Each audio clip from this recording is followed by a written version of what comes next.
Good evening, ladies and gentlemen.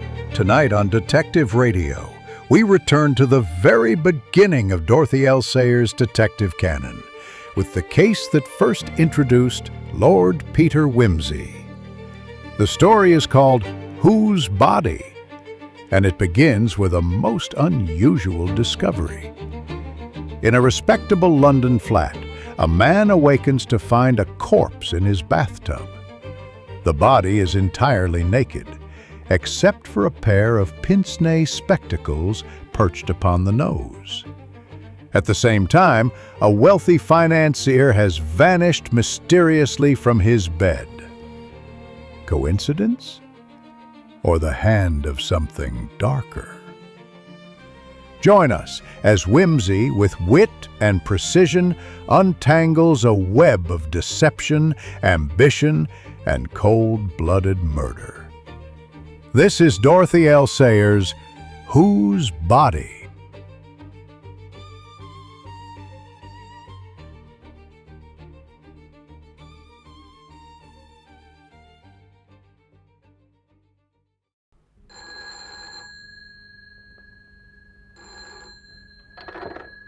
Mayfair 0299, Lord Peter Wimsey's residence. Hold the line, please.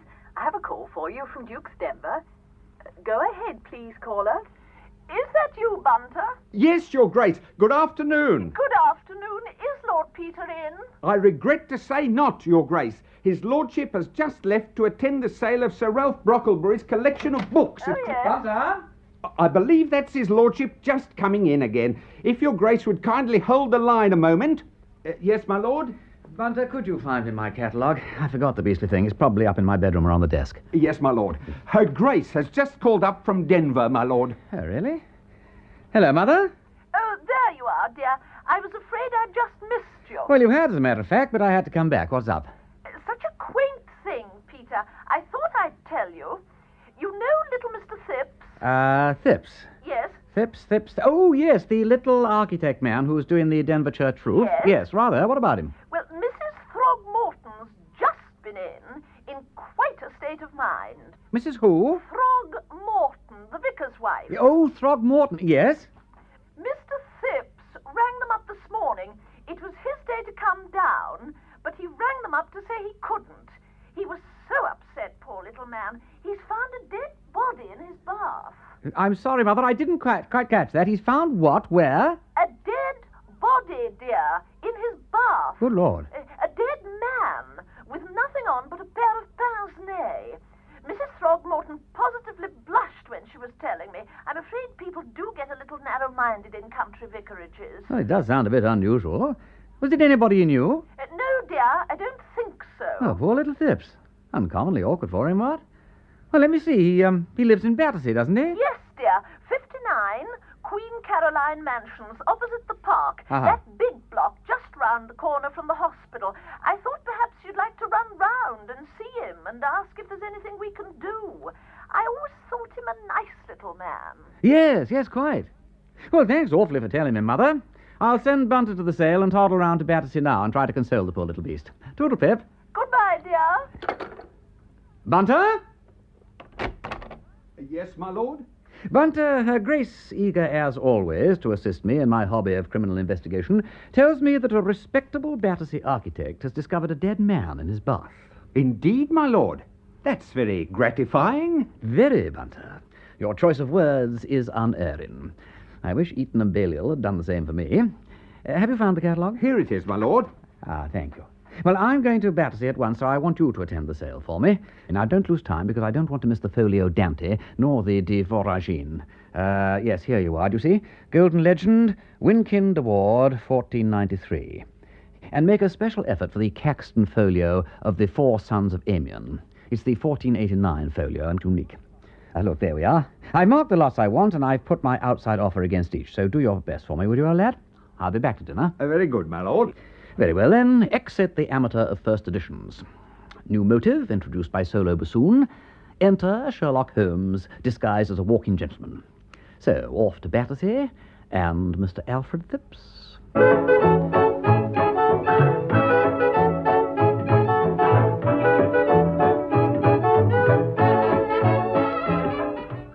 I'm sure it's most kind of your lordship. I appreciate it very deeply indeed. And so would Mother, only she's so deaf I haven't really been able to make her understand. Don't mention it, Mr. Phipps. Mother, this is Lord Peter Wimsey. Oh? Good afternoon, Mrs. Phipps. What? I'm sorry, my lord. I'm almost thankful Mother doesn't understand, for I'm sure it'd worry her terribly if she was to know about it. She was upset at first, but she's made up some idea of her own about it now, and I'm sure it's all for the best. I always said as you ought to complain about that bath, Alfred, and it's to be hoped the landlord will see about it now. Not but what I think you might have managed without having the police in. But there, you always was one to make a fuss about a little thing from chicken pox up. There now. You see how it is, my lord. It's been a terrible shock to me. Such a state I was in this morning. I couldn't touch a bit of breakfast, nor lunch neither. My nerves were all to pieces. When I saw that dreadful thing lying there in my bath, Mother naked too, except for a pair of eyeglasses, I assure you, my lord, it regularly turned my stomach, if you'll excuse the expression. I had to send the girl for a stiff brandy, or I don't know what might have happened. Very wise of you, Mr. Phipps. This girl of yours, she's a sensible young woman, what? A nuisance to have women fainting and shrieking all over the place. Oh, Gladys is a good girl. Uh-huh. Very reasonable indeed. She was shocked, of course, that's very understandable. But she is really a helpful, energetic girl in a crisis. She was very distressed about having left the bathroom window open. She really was. So I didn't like to say too much to her about it. All I said was, "It might have been burglars," I said. "Remember that, Gladys, next time you leave a window open all night." "This time it was a dead man," I said, "and that's unpleasant enough. But next time it might be burglars and all of us murdered in our beds." Quite right, Mr. Phipps. "Yes, my lord. But the police inspector, Inspector Sugg they called him, from the yard, he was very sharp with her, poor girl. Quite frightened her and made her think he suspected her of something, though what good a body could be to her, poor girl, I can't imagine." Well, that's Sugg all over. I know him. When he doesn't know what else to say, he's rude. Stands to reason you and the girl wouldn't go collecting bodies. Difficult is usually to get rid of them. Have you got rid of this one yet, by the way? We're still in the bathroom, my lord. Uh-huh. Inspector Sugg said nothing was to be touched till his men came in to move it. I'm expecting them at any time. But if it'd interest your lordship to have a look at it... Oh, thank you. Yes, I'd like to very much, if I'm not putting you out. No, not at all, my lord. This way.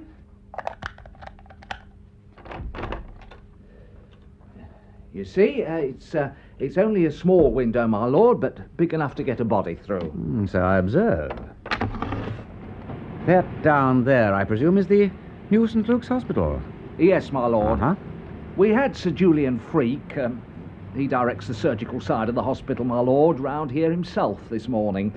Inspector Sugg thought one of the young medical gentlemen might have brought the corpse round for a joke, as you might say.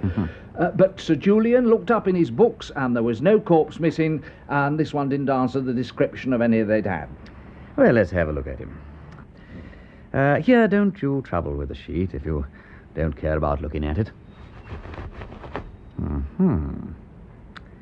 a bit of a dandy, your visitor, what? Parma violet.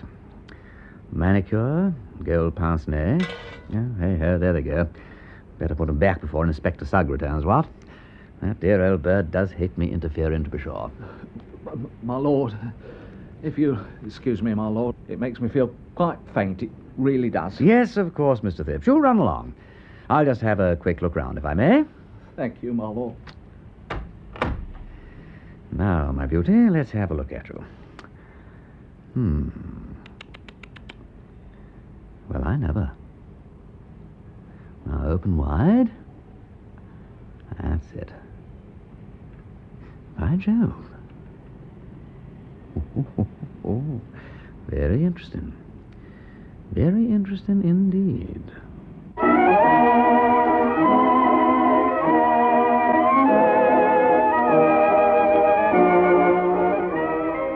Munter, this is quite excellent. I couldn't have done better myself. Thank you, my lord. Excellent. The thought of the Dante makes my mouth water, and the four sons of Amiens. And you saved me £60. That's glorious. Well, what shall we spend it on, Bunter? It's your saving, and properly speaking, your £60. What do we want, eh? Anything in your department? Would you like anything altered in the flat? Well, my lord, as your lordship is so good... Well, now come along. Out with it, Bunter, you imperturbable old hypocrite. No good talking as if you were announcing dinner. And you are spilling the brandy. The voice is Jacob's voice, but the hands are the hands of Esau. What does that blessed photographic darkroom of yours want now, There's a double anastigmat with a set of supplementary lenses, my lord. If it was a case of forgery now, or footprints, I could enlarge them right up on the plate. Or the wide-angle lens would be useful. It's as though the camera had eyes at the back of its head, my lord. Look, I've got the catalogue here. Well, it's Greek to me, Bunter, and £50 seems a ridiculous price for a few bits of glass. But I suppose you'd say that £750 was a bit out of the way for a dirty old book in a dead language, wouldn't you? It wouldn't be in my place to say so, my lord. No, Bunter. No, I pay you £200 a year to keep your thoughts to yourself. Tell me, Bunter, in these democratic days, don't you think that's unfair? No, my lord. You don't? Why not? Frankly, my lord, your lordship is paid a nobleman's income to take Lady Worthington into dinner and refrain from exercising your lordship's undoubted powers of repartee. So that's your idea, is it? Noblesse oblige for a consideration. Well, I dare say you're right. Well, Bunter, you can have your cross-eyed lens. Thank you, my lord. Now, who's that? Bunter! Bunter, look, unless it's anybody interesting, I'm not at home. Very good, my lord. Inspector Parker, my lord. Charles! I say, this is splendid. Hello, Peter. Hope I'm not disturbing anything important. No, not a bit, my dear fellow. I'm delighted to see you. Come in. What a beastly foggy evening, ain't it? Bunter, some more of that admirable coffee and another glass and the cigars. Yes, my lord. Well, Charles, I hope you've just come from the yard full of crime. Nothing less than arson or murder will do for us tonight. Oh? On such a night as this. Bunter and I were just sitting down to a carouse. We both have got a body in the bath. We both have got a body in the bath. For in spite of all temptations to go in for cheap sensations, we insist upon the body in the bath. I knew you'd been round to Queen Caroline Mansions, Peter. I saw you leaving. Thank you, Bunter. You well, Parker Bird? What were you doing there? I went round with Sugg to help him pick up the body. He saw you, too, and he was cross. Unwarrantable interference, he called it. Sugg is too perfect to be possible. I love taking a rise out of him. He's always so rude.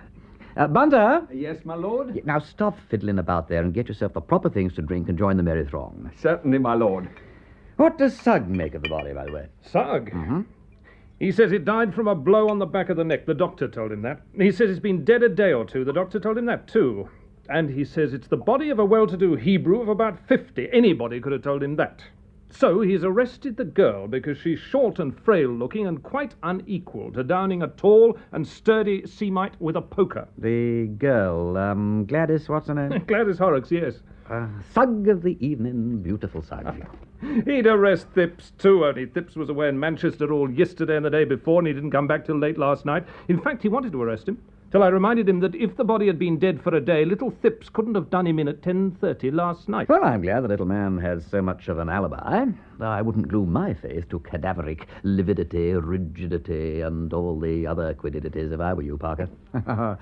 What does Brown Secar say in his book about rigor mortis, Bunter? Anything from 3.5 minutes after death, my lord, but in certain cases not until a lapse of 16 hours after death. Sometimes present as long as 21 days thereafter, modifying factors such as age, muscular state, febrile diseases, temperature of environment... And so on, and so on, and so on. I know, any blooming thing.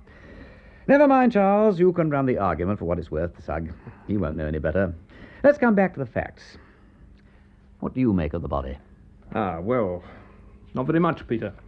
I was puzzled, frankly. I should say he'd been a rich man, but self-made, and that his good fortune had come to him fairly recently. You noticed the calluses on the hands. Yes, I thought you wouldn't miss that. Both his feet were badly blistered. He'd been wearing tight shoes. Walking a long way in them, too, to get such blisters as that. Didn't that strike you as odd in a person evidently well off? Yes, it did. And there were some little red marks all over his back and one leg I couldn't quite account for, too. He was very long-sighted, oddly so for a man in the prime of life. The glasses were like a very old man's. By the way, they had a A very beautiful and remarkable chain of flat links chased with a pattern. It struck me that he might be traced through it because it looked fairly new. Indeed. Bunter, did you put that advertisement in the Times? Yes, my lord. As you instructed, it is directed to the jeweller who originally sold the chain. Splendid. Anything more, Charles? Afraid not. Now let's hear your version, Wimsey. Well, I think you've got most of the points. Thank you. There are just one or two little contradictions, however. For instance, here is a man who is evidently careful of his personal appearance, as witness his well-groomed hair and manicured hands. Yet his teeth are not merely discoloured, but badly decayed, and look as if he'd never cleaned them in his life. Now, what do you say to that?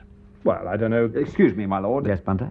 In my experience, my lord, self-made men of low origin do not think much about teeth and are terrified of dentists. Really?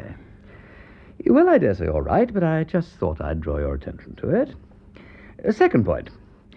Gentleman with hair smelling of Parma violet and manicured hands and all the rest of it never washes inside his ears, full of wax. Oh, nasty. Well, you've got me there, Peter. I never noticed it. Still, old habits die hard, as Bunter says. Right here, put it down to that. Third point. Gentleman with the manicure and the brilliantine and all the rest of it has little red marks on his back, which suggests what, Bunter? Fleas, my lord. By Jove, yes. Flea bites. Of course, it never occurred to me. There's no doubt about it, old son. The marks were faint and old, but unmistakable. Still, Wimsey, it might happen to anybody. I caught a whopper in the best hotel in Lincoln the week before last. Oh, all these things might happen to anybody. Separately. Fourth point. Gentleman who uses Parma violet for his hair, etc., etc., etc., washes his body in strong carbolic soap. So strong that the smell hangs about 24 hours later. My lord, carbolic is a highly efficient preparation for ridding the body of fleas, my lord. Oh, I will say this for you two. You have an answer for everything. Very well. Fifth point. A carefully got-up gentleman with manicured fingernails has filthy black toenails, which look as if they hadn't been cut for years. All of a piece, with habits as indicated, Wimsey. Oh, yes, I know, but such habits. Rightio. Sixth and last point. Gentleman with intermittently gentlemanly habits arrives in the middle of a pouring wet night, when he has already been 24 hours dead, and lies down quietly in Mr. Phipps's bath, unseasonably dressed in a pair of pince-nez. Not a hair on his head is ruffled. In fact, the hair has been cut so recently that there are quite a number of little short hairs stuck on his neck and on the sides of the bath. And he has shaved so recently that there is a line of dried soap on his cheek. Wimsey. Yeah, now, wait one moment. And dried soap in his mouth. And hairs, too, bristly ones. He had a beard. You're making me feel cold all over. Do you mean to tell me that a man would shave off his beard with his mouth open and then go off and get killed with his mouth full of hairs? Look, I don't tell you so. You policemen are all alike, you know. Only one idea in your skulls. Blessed if I can see why you were ever appointed. He was shaved, Charles, after he was dead, to disguise him. Right. That accounts for the manicure and the grooming, too. Well, it's pretty, ain't it? I tell you, Charles, we're up against a criminal, the real artist, and blighter with imagination. Real artistic finished stuff. You know, I am enjoying this case. If only I had some excuse for taking it up officially. Oh, now, who can that be? Mayfair 0299, Lord Peter Wimsey's residence. Hello? Yes, madam. 0299? Yes, madam. Mayfair 0299? Yes, madam. Lord Peter Wimsey's house? Yes, it is, madam. Oh, One moment, please, madam. It's an elderly lady, my lord. I think she's deaf. I can't make her hear anything, but she's asking for your lordship. No, thank you, Bunter. Hello, Wimsey here. pardon? I said hello. Oh, it's Mrs. Phipps. Oh, yes, Mrs. Phipps. My son's been arrested. No. Can you help him? Well, yes, certainly. I'd be delighted. Could you come round? Yeah, all right. Straight away? Right, yes, straight away. Oh, your lordship, I feel so much safer now. Splendid. Well, goodbye. Hello? I said goodbye. By Jove, what a sporting old bird. The incomparable Sugg has made a discovery and arrested little Phipps. Old lady abandoned in flat. Phipps last shriek to her, "Tell Lord Peter Wimsey." Says, "Will I do what I can?" Says she would feel safe in the hands of a real gentleman. Oh, Charles, I could kiss her. I really could, as Mr. Phipps says. Oh, well, we must go round at once. Bunter, get your infernal machine and the magnesium. I feel so happy I could explode. Oh, Sug, how art thou suggified? Sug? Parker, you and Bunter go ahead and capture a taxi. I've just thought of something. If Sug's there, he's going to make trouble. I must short-circuit him. Now, off you go. I'll be with you in a moment. Hello, operator. Duke's Denver, 376, please.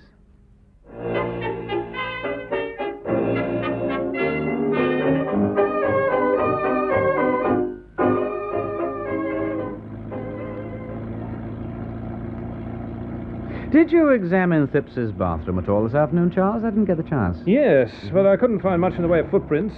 Sugg and Co. had trampled all over the place, to say nothing about little Phipps and the maid, but I noticed a very definite patch just behind the head of the bath, as though something damp might have stood there. You could hardly call it a print. Well, Bunter shall subject it to the ruthless eye of his camera, and we shall see. Was there anything outside, Charles?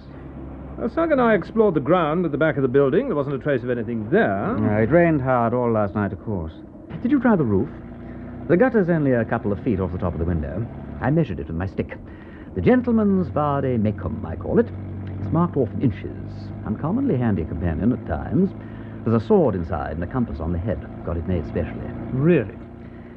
Well, did you? What? Try the roof. I did, yes, without Sugg. Did you find anything? Well, no footmarks, naturally. Might as well expect footprints in Niagara. Still, I've got some evidence that the body did walk along there. What's that? These. No. They seem to me to be the ravelings of some coarse cotton stuff. Sheet, perhaps? Improvised rope? One was caught in the gutter just above Phipps's bathroom window, and the rest came from the chimney stack behind, where they'd been caught in an iron stanchion. Interesting. Damned interesting. Here we are. And there is Sugg of our heart standing guard. Oh, good evening, Sugg. You know Inspector Parker, of course, but you know my man, Bunter. I do, thank you, Lord Peter. And what, may I ask, is your business here? Oh, I just thought I'd buzz round and have a look at the scene of the crime, what? Ah, did you? Mm-hmm. Well, you've already seen far more than is proper. So if you take my advice, Lord Peter, you'll turn round straight away and go home. Oh, Parker. Yes, Sugg? You're wanted at the yard immediately, missing person case. A call came through asking where you were 10 minutes ago. Oh. Well, in that case, Wimsey, I'd better take this taxi straight back. Taxi, don't go! You can take me to the yard. Sure, Wimsey. All the best. Ta-da, lad.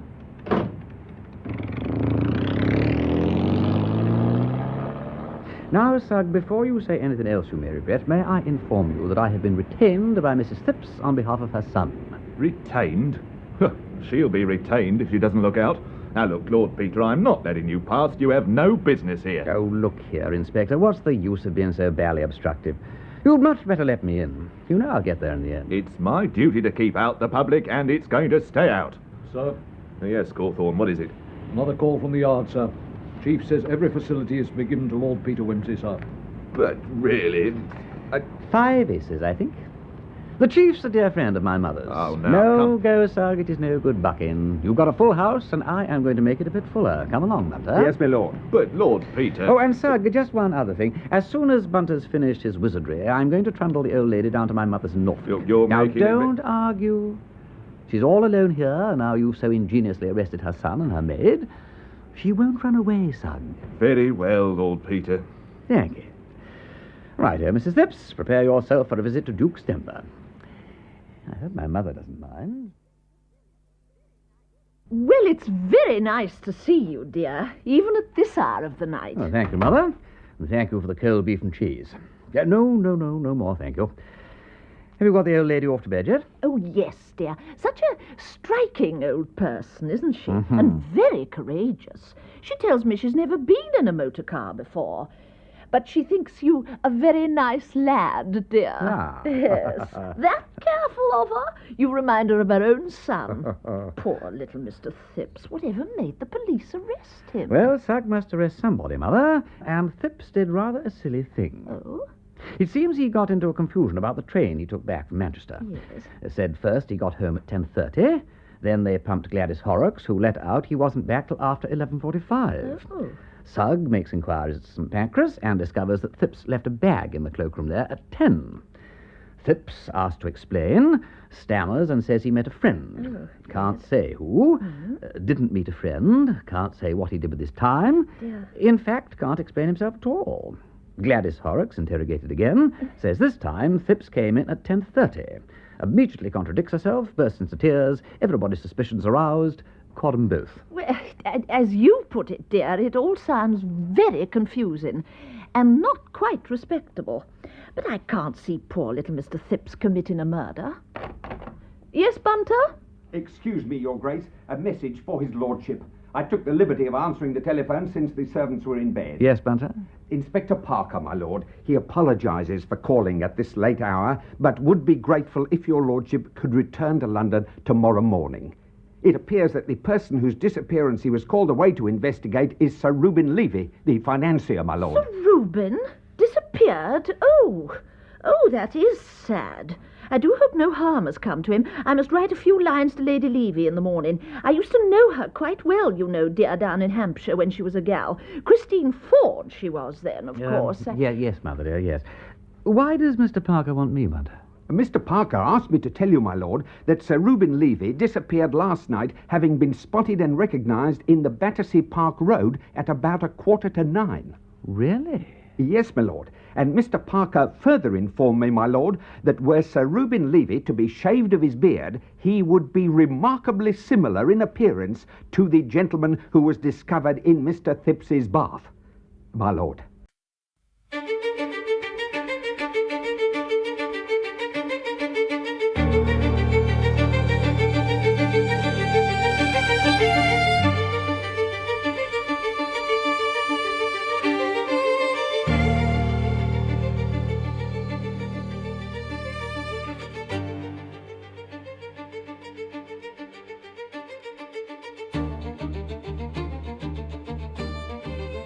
Episode 2, Disappearance of a Financier. Lord Peter Wimsey is investigating the mysterious appearance of the body of a middle-aged man, totally naked except for a pair of gold pince-nez, in the bath of Mr. Thipps, a Battersea architect. The morning after the discovery, his friend Inspector Parker, who's engaged in trying to trace a missing oil millionaire, calls round at Lord Peter's Piccadilly flat. Mr. Parker, my lord. Morning, Peter. Ah, Charles, just the fellow I wanted to see. Come in, old lad, and sit down. Bunter, a glass of Madeira for Mr. Parker. Very good, my lord. Now then, Charles, what's all this about Sir Reuben Levy? Papers are full of it this morning. Let's look at this. Mysterious disappearance of famous financier. Well, what's it all about? And what in heaven's name makes you think that my body in the bath is your rich and elegant businessman, eh? My fellow's a poor working chap who's simply been groomed and manicured to disguise him. I never said I thought it was Levy, Peter.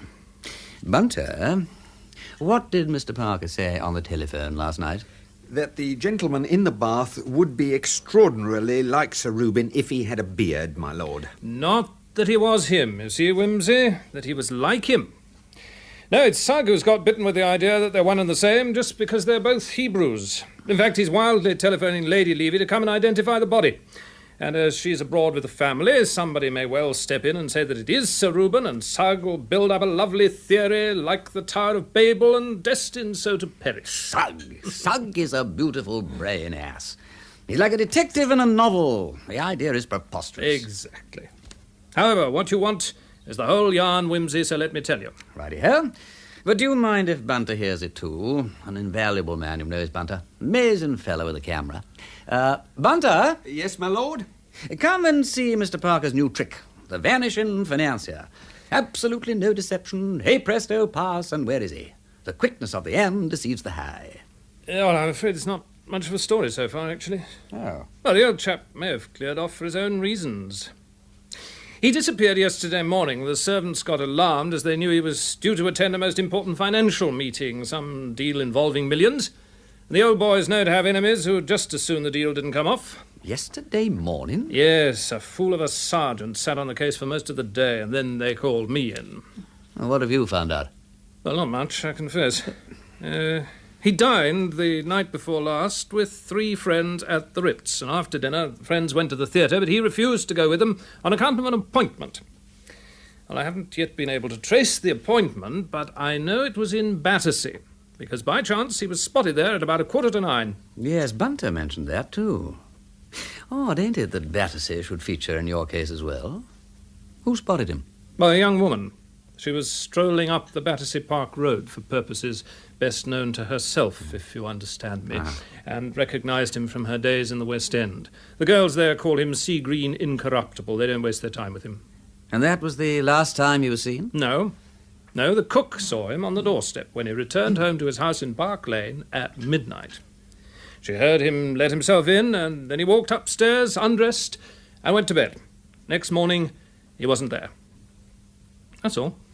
Oh, it ain't all, you know. Oh, no, it ain't all. That's not half a story. But it is all. When his man came to call him yesterday morning, he wasn't there. The bed had been slept in. He'd washed and cleaned his teeth and done all the usual things. His pyjamas, all his clothes were there, and he'd put his boots in the dressing room as usual. Now, the only odd thing was that the clothes he'd been wearing were thrown rather untidily on the ottoman at the foot of the bed, instead of being folded on a chair, as is Sir Reuben's custom, looking as though he'd been rather agitated or unwell. But no clean clothes were missing. But hang it all, Charles, a man don't come in and go to bed and then walk away again mid nuddins on in the middle of the night. Did he take nothing with him? His latchkey. But not his watch, his purse, his checkbook, nor, most mysterious of all, his spectacles, without which he can't see a step, as he's extremely short-sighted. Wow. Now, that is important, Charles. You sure he didn't take a second pair? No, his man Graves vouches for it that he only has 2 pairs, both of which were found in his room. Ah, well, you got me there, old lad.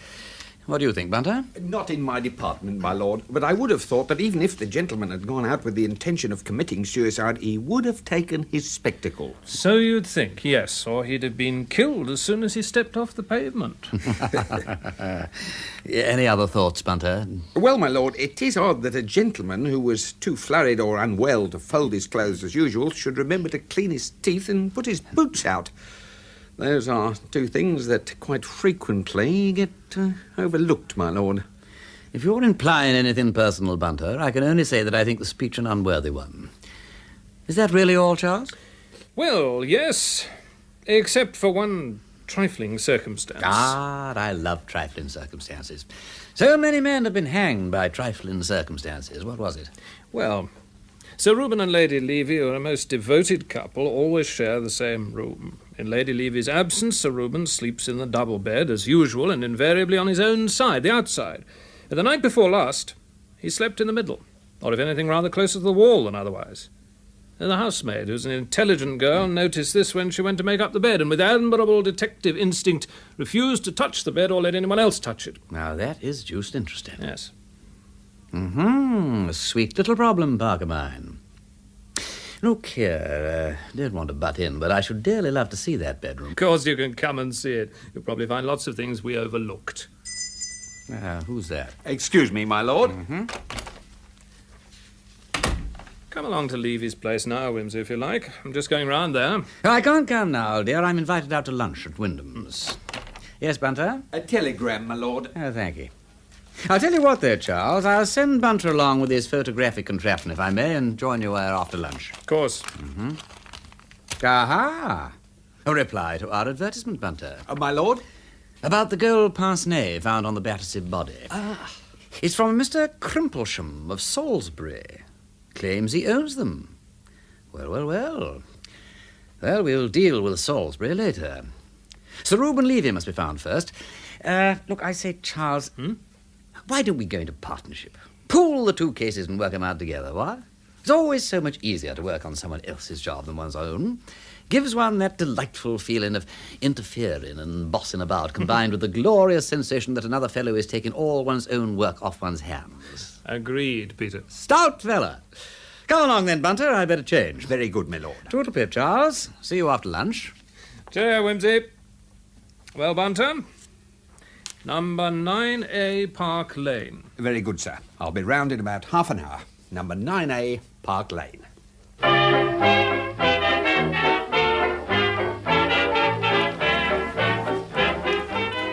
Well, this is the kitchen, Bunter. Oh, and this is Price, the parlour maid.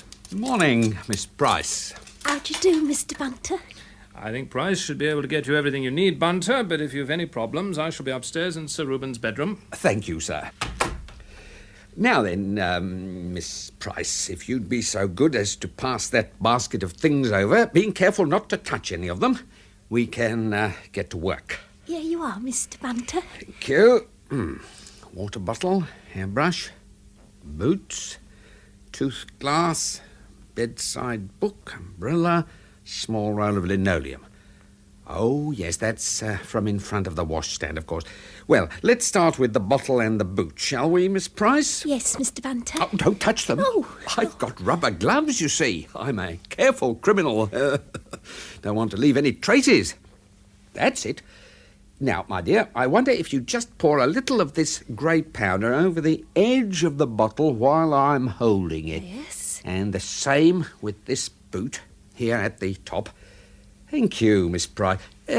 What is your other name, by the way? Mabel. Mabel, eh? Well, that's a name I'm uncommonly partial to. Oh, now, that's very nicely done. You've a steady hand, Miss Mabel. See that? That's the finger marks. 3 there and 2 here, and smudged over in both places. Oh. Yes. Well, we'll stand them up here now till they're ready to have their portraits taken. Now then, let's take the hairbrush next. Yes. Perhaps, Miss Mabel, you'd like to lift him up carefully. By the bristles. Oh.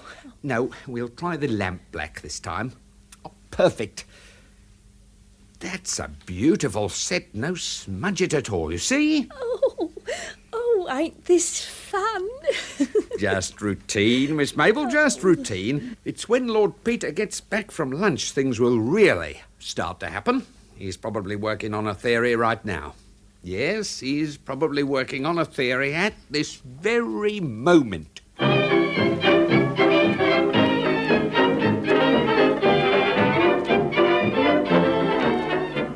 Freddie, there's a bit of cork in my glass.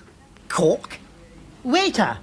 Sir? There's a bit of cork in Lord Peter's glass. Oh, I am extremely sorry. Now, you'll hear about this, waiter. Sorry, Peter. What were you saying? Oh, yes, well, I was just inquiring about those Argentines you're so fond of fooling around with on the stock exchange. Argentines? Well, frankly, Peter, they've all gone to hell. Oh, Levy bunking off like that's knocked the bottom out of the market. You don't say. What do you suppose has happened to the old man? Well, cast if I know, Peter. Knocked on the head by the bears, I should think. Yeah. Perhaps he's gone off on his own. Possible, do you think? Double life? Giddy old blighters, some of these city men, you know? Oh, no, hang it all, Peter. I mean, I wouldn't care to say that. No, he's a decent old domestic bird, and his daughter's a charming girl. Besides, he's straight enough. He'd do you down fast enough, but he wouldn't let you down. And old Anderson's badly cut up about it. Anderson? A chap with property out in the Argentine. He was going to meet Levy yesterday. All to do with a railway out there, you know? No, I can't say that I do. Yeah. Well, a Yankee firm named the Milligan Railroad Company wants to build one, but Anderson don't like the scheme one little bit. And that's where Levy comes in, you see. He's got the shekels and covers the ground, so he could boycott Milligan's beastly railway whenever he likes. But now he's on a bunk like this, well, Anderson's afraid it'll all be UP. Interesting.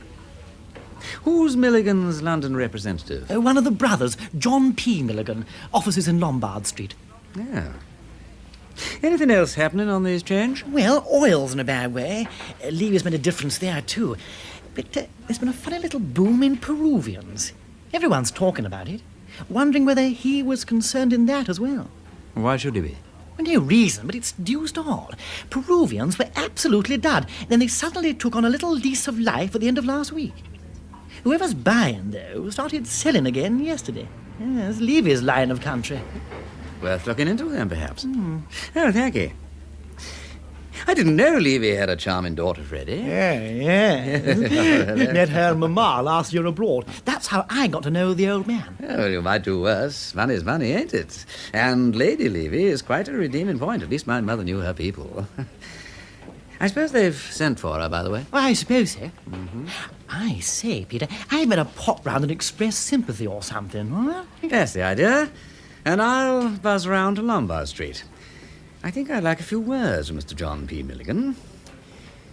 I wonder what line I shall take.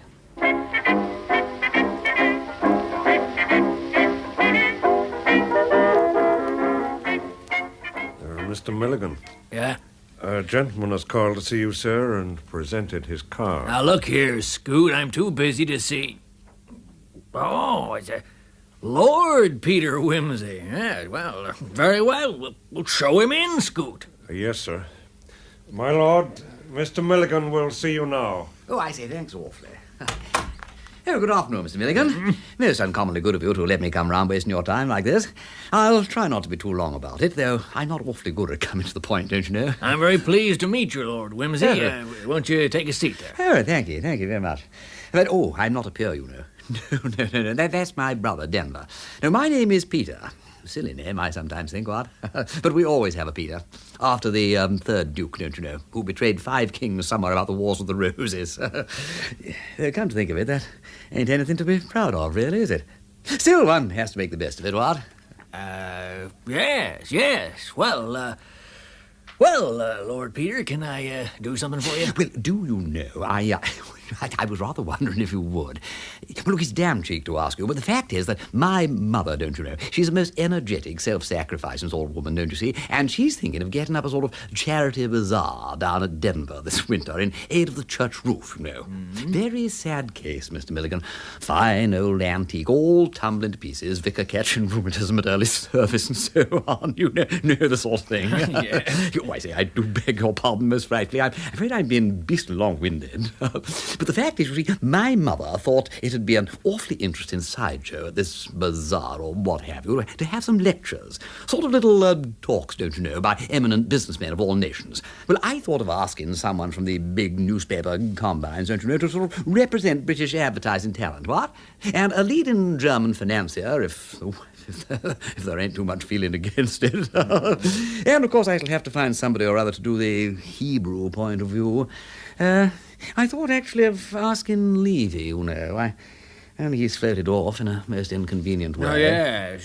That's a very curious thing, Lord Peter, Sir Reuben's disappearance. Yeah, it is, you know, isn't it? It sure is. Though I don't mind admitting it's a convenience to me. Oh, really? Why, yes. He had a cinch on my railroad combine, and a little deal I've got on is going to be much easier to bring off in his absence.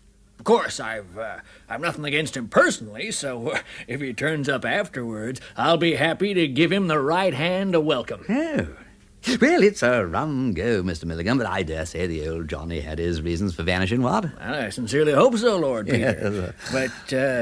But, to return to the Duchess's Bazaar... Yes. Yeah. How silly of me, mumbling on like that. Yes, Mr. Milligan. Yes, my mother would be frightfully pleased and grateful to you if you'd come down and stay a day or two and just give us a breezy little word on the almighty dollar. Well, yes, I'd like to, Lord Peter. I'll come with great pleasure, and perhaps you'd be kind enough to accept a little donation to the preservation fund. Oh, but Scoot? Sir? Scoot, will you write out a check for £1,000 to Lord Peter here at once? I say, Mr. Milligan, that's awfully decent of you, but you better not give it to me, you know. I might spend it, or lose it, or something. No, I'm not very reliable, I'm afraid. The vicar's the right person, yes. If you write this down, the Reverend Constantine Throgmorton, St. John before the Latin Gate Vicarage, Duke Denver. And if you'd like to send it there, I'm sure they'll be no end grateful. Yes, well, have you got that, Scoot? Yes, sir. Yeah. Well, thanks awfully, Mr. Milligan, and it's been uncommonly good of you to be bothered with me like this. Mustn't waste any more of your time now. My mother will write to you about the date when it's all settled. Well, I'm charmed, Lord Peter, and very pleased to have met you. Goodbye, Mr. Goodbye. Milligan. I wonder what my mother will say. Taxi? Taxi! Taxi, number 9A Park Lane, please.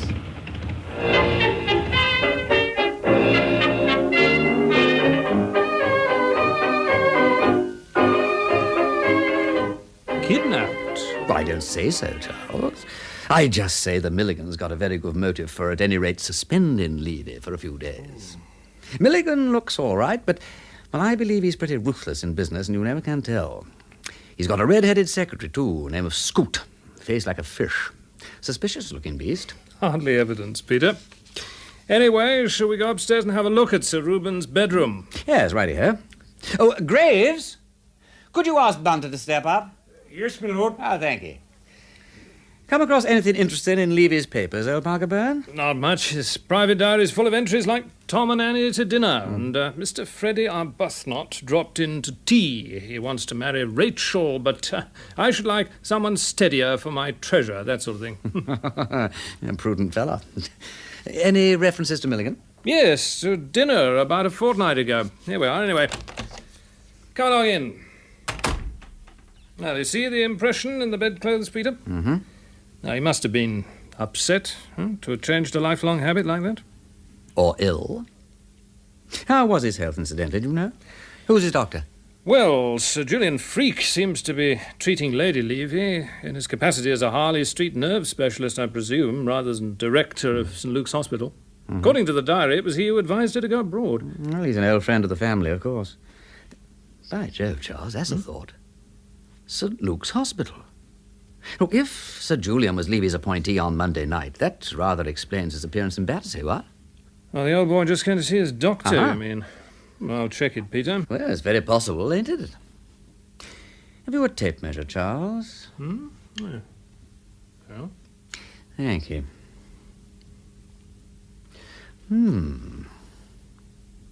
How tall is Sir Reuben? Oh, 6'2". You don't say. Aha! Yeah, tweezers, please, Charles. Yeah. Thank you. Got you, my little beauty. What? A hair. Yeah, interesting. Where does Levy keep his hats? His hat? Mm-hmm. Well, in the dressing room, I suppose. What are you after? Well, let's have a look, shall we? Ah, yes, 3 toppers. 1. No. 2. No again. Aha, this is the one. Yes. Yes. On the night of his disappearance, Charles, Sir Reuben was dining at the Ritz, so he wore a topper. It was this one. Peter, what are you talking about? My lord, you wanted to see me? Ah, yes, Bunter, the very man. Have you finished with the photographs? I have developed them back at the flat, my lord. They're just drying, but I won't deny that even at this stage their appearance is interesting. To take them in order, my lord, the little book off the night table had only the marks of one set of fingers. There's a little scar on the right thumb that makes them easy to recognise. The hairbrush, too, my lord, has only the same set of marks. Yes, I thought it might. Go on. The umbrella, the tooth glass, and the boots, however, my lord, all have 2 sets of fingerprints. The hand with the scarred thumb, which I take to be Sir Reuben's, and a set of smudges superimposed on them, if I may put it that way, which may or may not be the same hand in rubber gloves, my lord. Excellent. And what else? The linoleum in front of the washstand is very gratifying, my lord, if you'll excuse my mentioning it. Besides the marks of Sir Reuben's boots, there's a print of a man's naked foot. A much smaller one, not much more than a 10-inch sole, I should say, if you ask me, my lord. And when was the linoleum washed last, Bunter? Monday morning, my lord. Ah, a mistake. A mistake. A little one, but he can't afford it. Well, Charles, your conclusions. I don't know what you're talking about, Peter. You don't? No. Well, let's start on the bed then, shall we? That depression in the bedclothes is 5'10" and not an inch more. But what does that tell you? Levy's 6'2", so if he curls himself up... Charles, have you got any Scottish blood in you? Not that I know of. Why? Because of all the cautious, ungenerous, deliberate and cold-blooded devils I know, you are the most cautious, ungenerous, deliberate and cold-blooded. Here am I sweating my brains out to introduce a really sensational incident into your dull and disreputable little police investigation, and you refuse to show a single spark of enthusiasm. Well, it's no good jumping to conclusions, Wimsey. I don't Jump? see... You don't even crawl distantly in sight of a conclusion. I believe if you caught the cat with her head in the cream jug, you say it was conceivable that the jug was empty when she got there. Well, it would be conceivable, wouldn't it? Like, oh, curse you! Listen, old Parker Bird. 2 sets of fingerprints on everything but the book and the brush. 2 sets of feet on the linoleum, and 2 kinds of hair in the top hat, 1 black and 1 tan. And then, just to make certain that we're on the right track, just 1 little auburn hair on the pillow. Oh, it almost brings tears to my eyes. Do you mean to say that I mean to say that it was not Sir Reuben Levy whom the cook saw on Monday night on the doorstep. It was another man, perhaps a couple of inches shorter, who came in Levy's clothes and let himself in with Levy's latchkey. Good. Oh, he was a bold, cunning devil, Charles. He had on Levy's boots and every stitch of Levy's clothing down to the skin.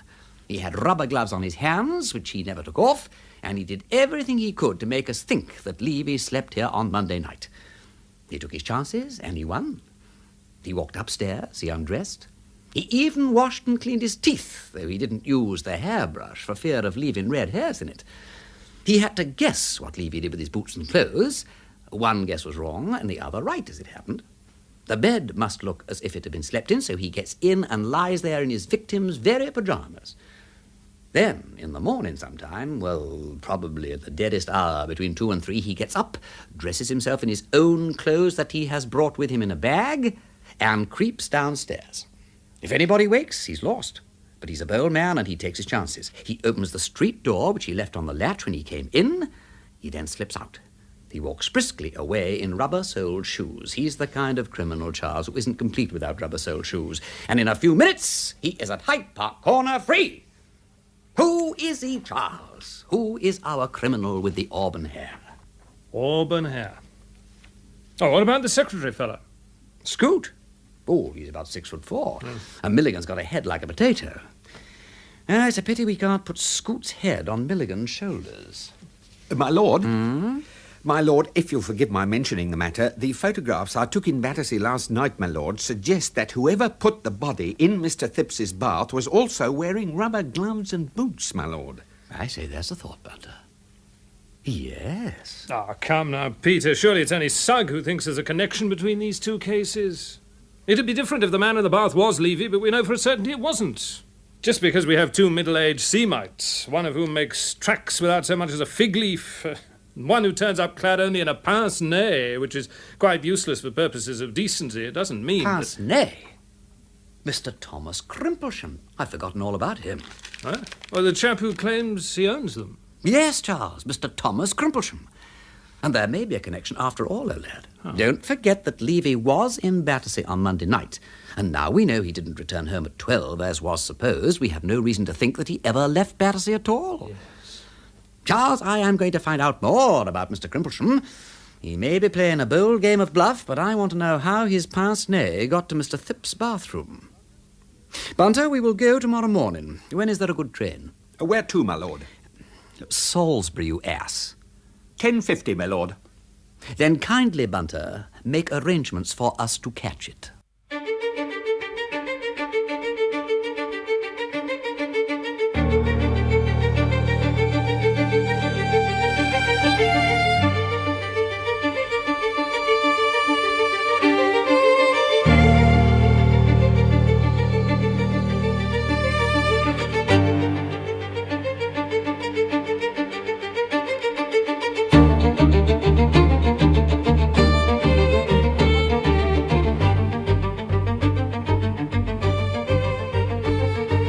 Episode 3, Lunch at Lady Swaffham's. Lord Peter Wimsey is investigating the mystery of a middle-aged man's body found totally naked except for a pair of gold pince-nez in the bath of Mr. Thipps, a Battersea architect. Having inserted an advertisement about the pince-nez in the Times and elicited a reply from a Mr. Crimplesham of Salisbury who claims they belong to him, Lord Peter pays a visit to Salisbury with Bunter. You know, the most tiresome thing about luncheon in a cathedral city, Bunter, is that the atmosphere of the close seems to pervade even the food. Yes, my lord. However, what have you been finding out about Mr. Crimplesham? Is he the villain we suspect him to be, or is he merely the innocent dupe of other villains? I couldn't say to be sure, my lord. Mr. Crimplesham is the senior partner of a firm of solicitors, Crimplesham and Wicks, whose offices are at the Milford Hill address given in the gentleman's telegram. A solicitor, eh? Well, what can I expect then, Bunter?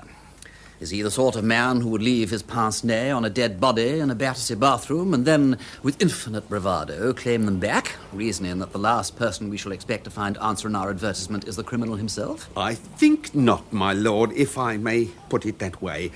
From what I can gather from the folk in the town, Mr. Crimplesham is a very upstanding, if somewhat old-fashioned gentleman, and I believe he is to retire quite soon, my lord, being close on 80, and the business will be carried on by Mr. Wicks, his partner, who is also well spoken of, my lord. Close on 80? Is he as old as that, Bunter? Yes, my lord, but extremely active, I'm informed, despite his game leg. Game?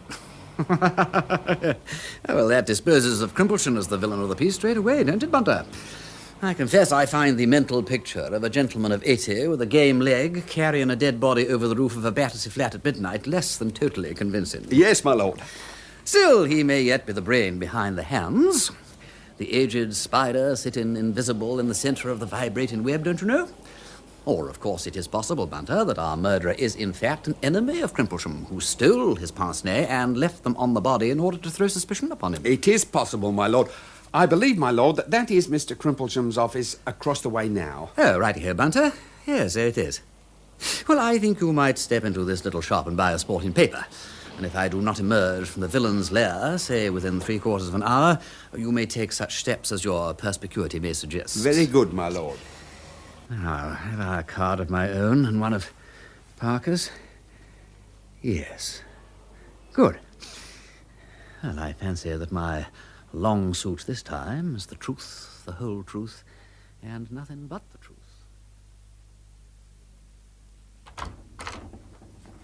My dear Lord Peter, how extremely good of you to come in person. Indeed, I'm ashamed to have given you so much trouble. I trust you were passing this way and that my glasses have not put you to any great inconvenience. Do take a seat. Oh, thank you, Mr. Crimplesham, but it's quite all right. I was here on business anyway. Very happy to be of service to you. Very awkward losing one's glasses, what? Oh, yes, I assure you. I feel quite lost without them. I have this pair, but they don't fit my nose so well. Did you come across them in the train? The train? Yes. If you recall, I mentioned in my telegram that I lost them on the LB and SC railway somewhere between Victoria and Balham on Monday. It was the 5:45 train and extremely crowded, and I feared that they'd been stolen. Oh. Do you mind telling me, Mr. Crimplesham, if you recognized any of your fellow travellers that evening? Well, not a soul, Lord Peter. Why do you ask? Well, I found these spectacles in rather an unexpected place, and I thought perhaps the person with whom I found them might have taken them for a joke. Did this person claim to be an acquaintance of mine? I know practically nobody in London except the friend with whom I was staying in Balham, a Dr. Philpotts, and I should be greatly surprised at his practising a jest upon me. My business in London was to attend a meeting of the shareholders in Medlicott's Bank, but the other gentlemen present were all personally unknown to me, and I cannot think that any of them would take so great a liberty either. Pray forgive my seeming inquisitiveness, Mr. Crimplesham, but I must ask you another question. Are you aware that you have an enemy? Anyone, I mean, who would profit by your, decease or disgrace? May I ask the meaning of this extraordinary, impudent question? Mr. Crimplesham, you have no doubt read what the papers have said about the Battersea Park mystery. Your glasses are the pair that was found on the body, and they are now in the possession of the police at Scotland Yard. Oh, good God. Is this an attempt at blackmail? Oh, no, Mr. Crimplesham. No, I am investigating the matter privately on behalf of Mr. Phipps, the gentleman in whose bath the body was found. I'm very much afraid, Lord Peter, that only until such time as the police wish to interview me... And I may add that I am working in close collaboration with Inspector Parker of the Yard. This is his telephone number here if you wish to assure yourself of my bona fides. Oh, I do apologize, Lord Peter, of course. No, don't mention it, Mr. Crimplesham. But I say, if you could give me some details of your visit to town, I'd be no end grateful, and I think I could assure you that your glasses would be returned to you as soon as possible. Oh, thank you, Lord Peter. Yes, of course. Anything you wish to ask me, anything. Bunter, I'm back. Very good, my lord. Have you had a successful morning in Balham, my lord? Well, I have confirmed most of what Mr. Crimplesham told me yesterday about his visit there, if that's what you mean. Yes, any messages? Mr. Parker rang up, my lord, and said that he had attended the inquest on the man in the bath yesterday afternoon. Oh, what was he doing there? I mean, he's meant to be looking for Sir Reuben Levy. You can't find missing financiers by attending inquests on Battersea vagrants. No, my lord, but Mr. Parker informs me that there was something of a sensation at the inquest when the coroner suggested that the body in Mr. Thip's bath was Sir Reuben, my lord. Sugg!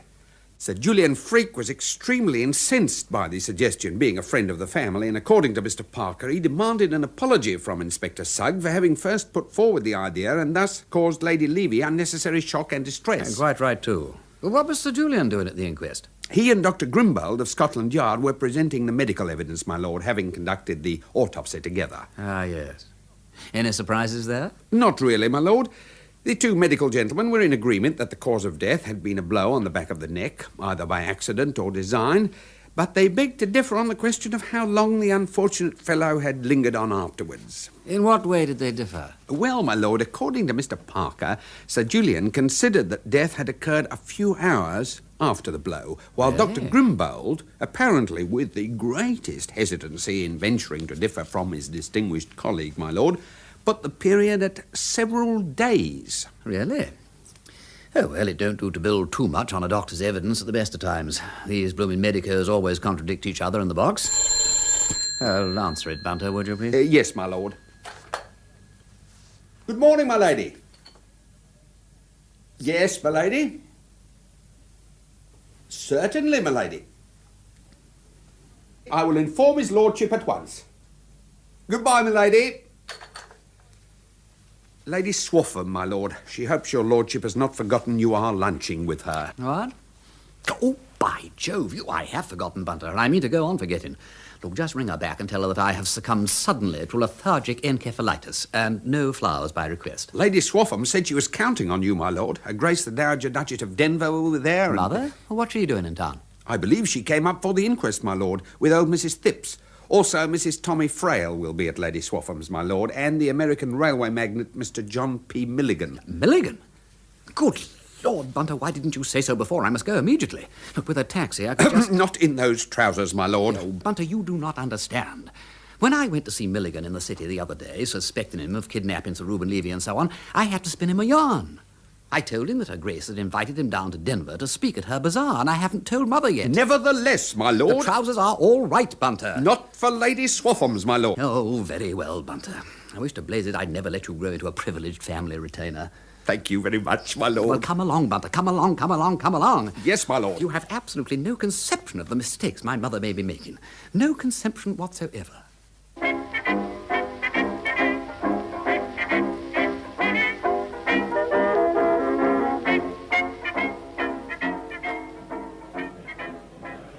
Lucy? Yes, dear? Lucy, may I present Mr. John P. Milligan of Chicago? Mr. Milligan, the Dowager Duchess of Denver. Good morning, Mr. Milligan. Well, now, I'm very pleased to meet you, Duchess, and to thank you for your exceedingly kind invitation. I assure you it's a compliment I deeply appreciate. Well, not at all, Mr. Milligan. I'm delighted to hear that, well, why don't you come and sit down and talk? Thank you. Oh, I do so love talking to you great businessmen. Now, let me see now. It is it railways? Right. And I guess it's just as interesting for us businessmen to meet British aristocrats as it is for Britishers to meet American railway kings, Duchess. Well, Fancy now, it was only the day before yesterday that fine lad of yours called on me. Oh, Peter Peter? Lord Peter, yes. Of course, yes, it would be. Well, I may say I was very gratified by Lord Peter's suggestion, for which I understand you are responsible, Duchess, and I'll surely be very pleased to come any day you like, though I think you're flattering me too much. Oh, well, I don't know if you're the best judge of that, Mr. Milligan. Oh, yes. I believe that I ought to be thanking you in the name of the Vicar of Duke's Denver for a very munificent cheque which reached him yesterday for the Church Restoration Fund. He was so delighted and astonished, poor dear man. Well, that's nothing. We haven't any fine old crusted buildings like yours over on our side, so it's a privilege to be allowed to drop a little kerosene into the wormholes when we hear of one in the old country suffering from senile decay. Yes. So, when your lad told me about Duke's Denver, why, I took the liberty to subscribe without waiting for the bazaar. The bazaar? Yes. The bazaar! You are coming, Mr. Milligan? Well, sure thing. Lord Peter said you'd let me know for sure about the date, but we can always make time for a little bit of good work anyway. Of course, I'm hoping to be able to avail myself of your kind invitation to stop over. Oh, really? But if I'm rushed, I'll manage anyhow to pop along and speak my piece and then pop back again. Well, I hope so very much. Thank you. Yes. I must see what can be done about the date. Of course, I can't promise. No, of course not. I know what these things are to fix up. And then there's not only me, there's all the real big men of European eminence that your son mentioned have to be consulted. Oh, did he? Well, I can't say how grateful we are to you, Mr. Milligan. It'll be such a treat. Do tell me what you're thinking of saying. Well, here's Lord Peter now. I really am most awfully sorry, Lady Swaffham. Do hope you'll forgive me being so late, what? I am simply grovelling before you. Shall I go and eat my lunch in the corner? No, Peter. This time I forgive you. You may come in with the rest of us. Oh, I say thanks, also. Your dear mother is here, Peter. Oh, yes. How do, Mother? And how are you, dear? You really oughtn't to have turned up just yet. Mr. Milligan was just going to tell me what a thrilling speech he's preparing for the bazaar. And now you've interrupted him. You weren't at the Battersea inquest then, Peter? Afraid not, Lady Swaffham, no. But my view is Inspector Sugg knew I was out of town and asked the coroner to get it over with before I came back. But Mother was there, weren't you, Mother? Oh, yes, dear. I couldn't let old Mrs. Thipps come alone, could I? Pardon my ignorance, Duchess, but is that the wife of the gentleman who's been arrested for the murder? Oh, no, Mr. Milligan. It's his mother. Ah. Poor little Mr. Thipps. He had such a nasty time with the coroner. An awful little man, I thought. He kept looking daggers at me because I was talking to Inspector Parker, as if he was going to commit me for whatchamacallit, you know. In what way did Mr. Thipps have a beastly time, Mother? Well, dear, do you know, he turned out to have a guilty secret. That was why he lied about the time he got home that night. Such a respectable little man, too, but I rather admired him.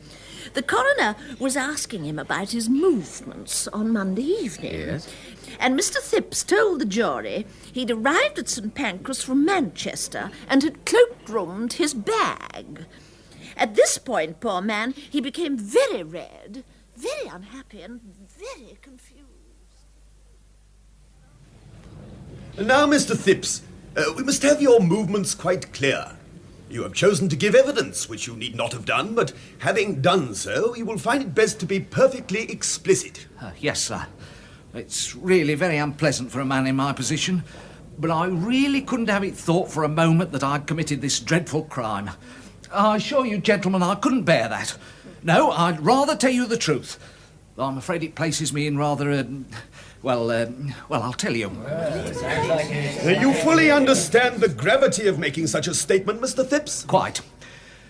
Well, then, it's true I got to St. Pancras at 10, but there was a man in the carriage with me. He got in at Leicester. I didn't recognise him at first, but he turned out to be an old schoolfellow of mine. What was this gentleman's name, Mr. Thipps? I'm afraid I can't tell you that. You see, that is, you will see, it'd get him into trouble. And I couldn't do that. No, I really couldn't do that. Not if my life depended on it. Well. Carry on, Mr. Thipps. Well, when we got to St Pancras, my friend said we hadn't met for a long time and that we ought to make a night of it, was his expression. I fear I was weak and let him over-persuade me to accompany him to one of his haunts. I use the word advisedly, sir, and I assure you that if I'd known beforehand where we were going, I never would have set foot in the place. And what was the name of this place, Mr. Thipps? I really couldn't say, sir, but I know it was near the corner of Tottenham Court Road and Oxford Street. There was a man at the counter when we went in, and my friend bought some tickets and we went down to a room underneath where there were drinks. My friend had several and made me take one or two. I'm an abstemious man as a rule. And he talked to some other men and girls who were there. A vulgar set of people, I thought them. I wouldn't say, but what, some of the young ladies were nice looking enough. There were a lot of people dancing, all those up-to-date dances, and one of the young ladies came up to me and said, wouldn't I stand her a drink? So I ordered the drink, gin and bitters it was. Didn't like not to, but it went against my conscience. Such a young girl as she was. And she put her arm round my neck and kissed me, just like as if she was paying for the drink. And it really went to my heart, sir. Cheero! Remove the person who made that improper noise! Hey, no, I say, now you keep your hands off me. Go on now. Go on, please, Mr. Thipps.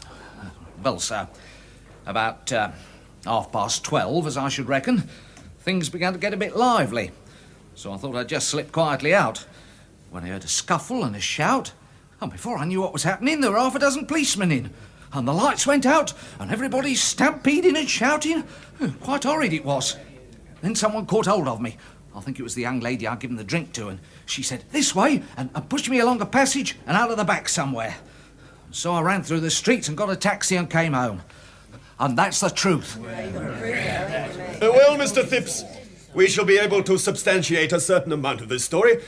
Now, can you tell me what time you did get in? About 1:30, I should think, sir. Though really, I was so upset. Quite so. Did you visit the bathroom before going to bed? No. And you heard nothing during the night? No. I fell fast asleep. What with being so agitated and tired, I just tumbled right off. I didn't wait until Gladys called me. Well, thank you, Mr. Thipps. You may stand down. Call Gladys Horrocks. Call Gladys Horrocks. So that was that, really, poor little man. Well, he seems to give Mr. Thipps an alibi, don't it, Mother? Since the body had been dead 24 hours and he'd been in Manchester for 2 days. But I do hope so, dear. Is the gentleman still under arrest, Duchess? I believe he is. As if having to confess to having been to a nightclub weren't sufficiently disrespectable. Yes. Mind you, the Thipps family had their revenge when the old lady took the stand. Did she give evidence, Lucy? I thought you said she was as deaf as a post. Well, she is, dear. And I almost felt sorry for that little coroner then. Mm-hmm. Did you hear anything unusual in the night? Says the little man, leaning forward and screaming at her. Well, of course I have. Any time these 80 years, she says. And such a sensation in court till they found out that she thought he'd said, "Do you sleep without a light?" And everybody laughing. And then the coroner said quite loudly, "Damn the woman." And she heard that. I can't think why. And she said, "Don't you go swearing, young man, sitting there in the presence of Providence, as you may say. I don't know what young people are coming to nowadays. And he's 60 if he's a day, you know."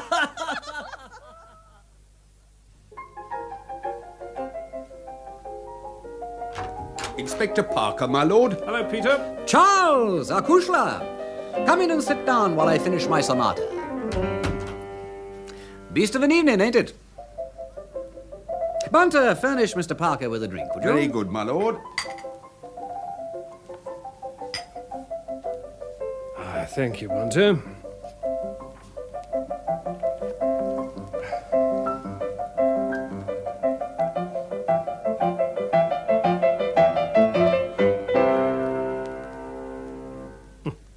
marvellous.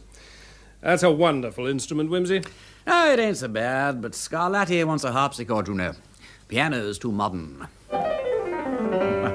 All thrills and overtones. Yeah, thank you, Bunter. If you could excuse me now, my lord. Righty-ho, if you must. Gone to overhaul my wardrobe. Very particular man, you know, is Mervyn Bunter. Yes. Well, Charles, what's the business of the evening? Well, I was wondering how you got on with the ferocious and hardened Crimplesham, Peter. In a nutshell, he gave me full details of his visit to town, and I have substantiated them all. Unless he's corrupted half Balham, there is no doubt that he spent the night there, and the afternoon really was spent with the bank people. Half the residents of Salisbury seem to have seen him off on Monday before lunch, and nobody but his family, or young Wicks, his partner, seemed to have anything to gain by his death. In addition, young Wicks, even if he did want to make away with Crimplesham, was at a dance given by the presenter on Monday night. It's a funny case, isn't it? Every line of inquiry seems to peter out like rivers getting lost in the sand. Did you hear about the inquest? Mother told me about Phipps. Anything else come out? Yes, Gladys Horrocks was lying too. Was she, by Jove? It seems she slipped out without leave that night to attend the Plumbers and Glaziers ball at the Black-Faced Ram with her young man, a glazier called Bill Williams, and that's why she didn't know when Phipps got in. So the house was deserted, apart from one extremely deaf old lady? Yes. Gladys Horrocks got in about 2 o'clock, and of course she didn't look in the bathroom either. Now, you can see why Sugg considers the whole set-up so suspicious. He considers that either Phipps or Gladys Horrocks or Gladys Horrocks' young man did it. And he reasons that since Bill Williams is a glazier and glaziers come on ladders, Bill Williams must have come on a ladder with the body. Bosh. Well, quite. You and I know, Wimsey, that the body was brought across the roof, but Sugg, only seeing what he's looking for, didn't notice the shreds of material in the gutter. All he found were the marks on the windowsill. Sugg. He's too perfect to be possible. He's a myth, a fable, an idiot boy spawned in a moonlight hour by some fantastic poet's brain. What price the motive? Well, we can't provide a motive either, Wimsey, come to that. I don't suppose we will till we can discover who the wretched fellow is. But you can't have a crime without a motive. Why was Phipps selected for such an abominable practical joke, to put it at its lowest? Has anybody got a grudge against him? Perhaps someone in one of the other flats? Does he play the piano at midnight or damage the reputation of the staircase by bringing home dubiously respectable ladies? Are there unsuccessful architects thirsting for his blood? I've seen everybody in the flats, Wimsey, and I drew a blank. No. He and his mother seem to live a very quiet life. So we come back to where we were before, don't we, old Parker-bird? Whose body is it? And it must belong, or have belonged, to someone. It's deuced odd, I agree. I mean, the papers have carried news of the affair from one end of the country to the other, with a full description of the corpse, and yet no one has come forward to identify him. Not successfully, anyway. Well, that's hardly surprising, Charles. The description Sugg circulated was rather misleading. Yes.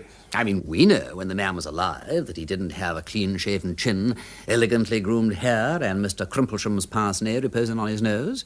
But who else does? Yes, we're all the same, Peter. A man doesn't just melt out of society without leaving a gap or so much as a ripple. Sir Julian Freaks suggested at the inquest that the man might have been an Australian colonist or something of that sort, someone who just arrived in the country. Surely Suggs made inquiries at the seaport. Yes, sir. I've checked them. Nothing doing. No.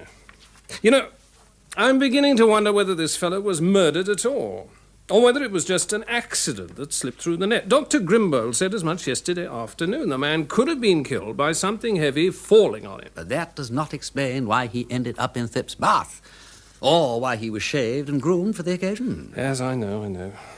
Anyway, I've checked all the accidents for the 48 hours before the body was discovered, and there was nothing there either. 48 hours?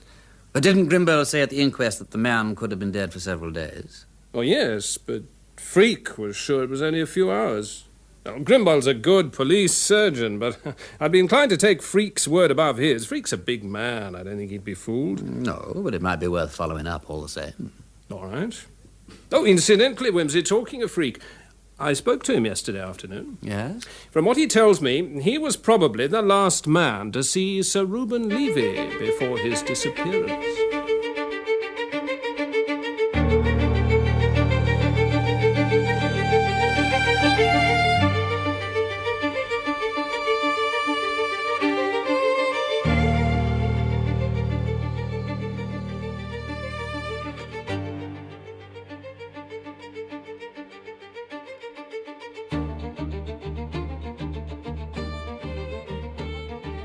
Episode 4, Shell Shock.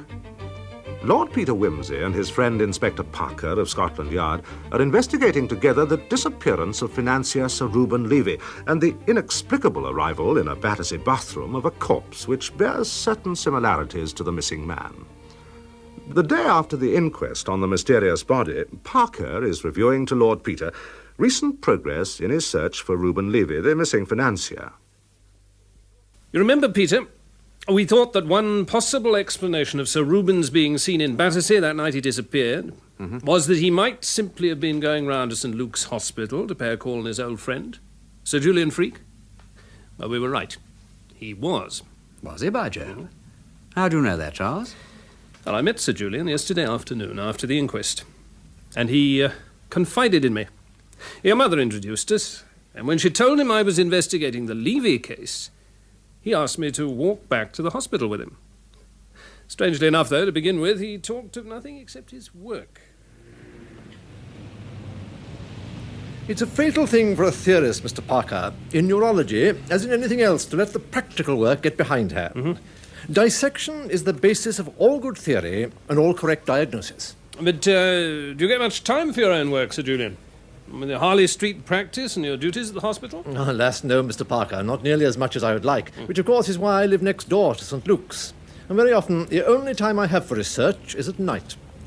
But doubtless your own work has to be carried out under even more irksome conditions. Yes, sometimes, Sir Julian. But then, you see, the conditions are, so to speak, part of the job. Yes, quite so, quite so. You mean that the burglar, for example, doesn't demonstrate his methods in the light of day, or plant the perfect footmark in the middle of a damp patch of sand for you to analyse? Not as a rule, no.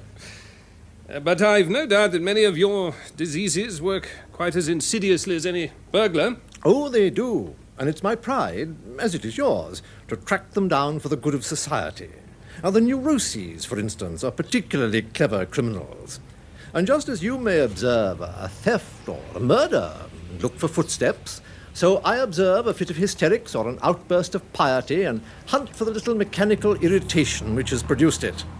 You regard such things as entirely physical, Sir Julian? Certainly. When you break up the dead body, or for preference the living body, with a scalpel, you always find the footmarks. A little trail of ruin, disorder, left by madness or disease or shell shock or any other similar pest. Now, you should read my latest book, Physiological Basis of the Conscience, Mr. Parker. It would amuse you. Yeah, I'll do that, Sir Julian. But tell me, you wouldn't, I presume, ascribe a physiological basis to the disappearance of Sir Reuben Levy? I hesitate to speculate on the subject, Mr. Parker. But I fear it's not impossible. Really? Yes. Now, I have no right to ask, of course, but may I inquire what is your opinion? Lady Levy, I know, thinks that her husband may be detained in the hands of some financial rival. Now, do you consider that possible? I consider it very likely, Sir Julian. And has she asked you to go on with the inquiry? Certainly.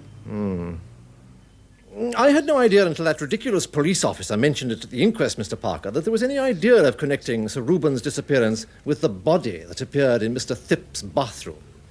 The suggestion was perfectly monstrous. Yes, Inspector Sugg all over, I'm afraid, Sir Julian. If I'd had any idea of what was in his mind, I could have disabused him and spared Lady Levy much pain.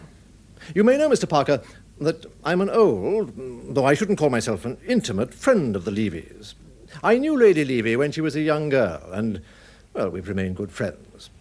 But I regret she's been subjected to so much distress by your colleague. Yes, well, believe me, Sir Julian, I sympathise very much with you and with Lady Levy. I did all I could to disabuse Inspector Sugg of this notion, but unhappily the coincidence of Sir Reuben's being seen that evening in the Battersea Park Road... Yes, that is in fact what I wish to talk to you about, Mr. Parker. Yes... I hardly know. I hardly like... I shall be very grateful for any help you can give me, Sir Julian. Well, I'm afraid it's more in the nature of a hindrance. It's a case of destroying a clue for you, you see. And in addition, a breach of professional confidence on my side. But since, accidentally, a certain amount has come out, perhaps the whole had better do so. Now, Sir Reuben Levy's visit on Monday night was to me, Mr. Parker. Was it? Yes. He found cause for certain grave suspicions concerning his health, and he came to me in preference to his own medical man, as he was particularly anxious that the matter should be kept from his wife. Did he make an appointment with you, Sir Julian? An appointment? Oh, no. He turned up suddenly in the evening after dinner. I wasn't expecting him. I took him upstairs and examined him, and he left me somewhere about 10 o'clock, I should think. I didn't at first mention the matter, as it was so very much Sir Reuben's wish to keep his visit to me secret. And there was no question of accident in the street or anything of that kind, since he reached home safely at midnight. Yes, quite so, Sir Julian. It would have been, and is, a breach of confidence, Mr. Parker. And I only tell you now because I'd rather do so in private than have you ferreting round my house and questioning my servant. You will excuse my frankness. Certainly. And I hold no brief for the pleasantness of my profession, Sir Julian. But may I ask you one further thing? What happened, the result of your examination of Sir Reuben? Well, in strict confidence, Mr. Parker. Yes, but of course. In strict confidence, I will tell you that I saw grave grounds for suspicion, but as yet no absolute certainty of mischief. Thank you, Sir Julian. Thank you very much indeed. So Freak thinks old Levy did a bunk because he was worried about his health, does he, Charles? Well, seems like it. But, of course, he doesn't know that the old boy didn't, in fact, reach home safely at midnight, or indeed at all. No. Apart from ourselves, only Levy's rubber-gloved kidnapper knows that. I suppose Freak has to see it all in physiological terms, though. The fellow's got a bee in his bonnet about mind and matter. Yes, that's what I thought. I say, Wimsey, I've just remembered. I was talking this morning to some of Sir Reuben's business acquaintances, and they mentioned a little boom in Peruvian oil stocks that came on just before he disappeared, and they were wondering if he was involved. Yes, I heard about that. Well, I asked round about it. I routed out the brokers. I found a lot of mystery and concealment, as one always does, you know, when somebody's been rigging the market. And I did, in fact, find that one man was at the back of it all, but it wasn't Levy. Who was it? Well, oddly enough, it was Freak. Freak? He was behind the whole thing, yes. He bought a lot of shares last week in a secret kind of way, a few of them in his own name, then quietly sold out on Tuesday at a small profit. A few hundreds is not worth going to all that trouble about, you wouldn't think. I shouldn't have thought he ever went in for that kind of gamble. He doesn't, as a rule. That's the funny part of it. Well, you never know. People do these things just to prove to themselves they could make a fortune that way if they liked. Well... However, we mustn't allow ourselves to be distracted by side issues, Charles. What we must concentrate on is the impostor. The fellow who dressed himself in Levy's clothes, slept in Levy's bed, and left smudged prints on Levy's very toothglass. Yes, I suppose you're right. Well, of course I am. He is the fellow we're after, Charles. The man with the rubber gloves and the rubber boots.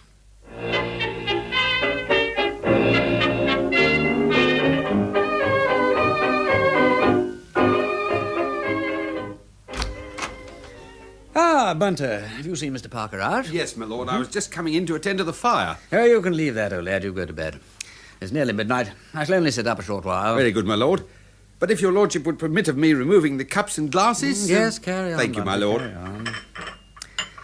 You know, I feel extraordinarily wakeful and alert tonight, Bunter. Like some of those beastly nights we used to have near Caudray in 18. Now, don't you go worrying yourself about that, my lord. My brain feels like a hive of bees stirred up with a stick. Somewhere I have got the key to these two things, Bunter. My lord? The body in Thipps's bath and the disappearance of Sir Reuben. I know I've got it. Only I can't remember what it is. Somebody said it. Perhaps I said it. I can't remember where, but I know I have got it. What did Mother say about Levy? Yeah, wait a moment. Yes, Mother said something. It's coming back. I remember her talking about Sir Reuben Levy once. She knew Lady Levy, you know, when she was a girl. Christine Ford she was then, of course. Now, what did Mother say? Oh, yes, dear. I remember so well the dreadful trouble there was about Christine marrying a Jew. That was before Sir Reuben had made all his money, of course, in that oil business out in America, and he hadn't any means at all, and the Fords didn't like his religion. Of course, we're all Jews nowadays, and they wouldn't have minded so much if he'd pretended to be something else. Still, there it was. It was obviously so much better for the gal to marry a man she was really fond of, and there's no denying they have been a model couple. So devoted to each other, dear. So devoted to each other. Not quite. No, it was something else. Something... Oh, I almost had it then, but it's gone. Yes, it's gone now. If you'll excuse my saying so, my lord, I really think you should go to bed. The room is becoming cold, my lord, and with respect, your lordship is beginning to look a little feverish. No, I'm all right, Bunter. So, another log on the fire, if you must. Thank you, my lord. I wonder. I wonder if that is true about Levy being ill. I'd like to talk to Freak. Mother knows him, of course, but... Bunter? My lord? Bunter, is Sir Julian Freak a member of either of my clubs? I could consult who's who, my lord, if your lordship will excuse me. Franklin, Fraser, Fredericks, Fretus. Freak. Clubs. White's, Oxford and Cambridge, Alpine, my lord. No, my lord. No? Oh, well, it don't matter. But I think I did meet the fellow once. Anyway, you go off to bed now, Bunter. Don't worry about me. I'll dip into one of these new books from the Times Book Club for a few minutes. Very good, my lord. Good night, then, Bunter. Good night, my lord. Now, then. Physiological Bases of the Conscience by Sir Julian Freak.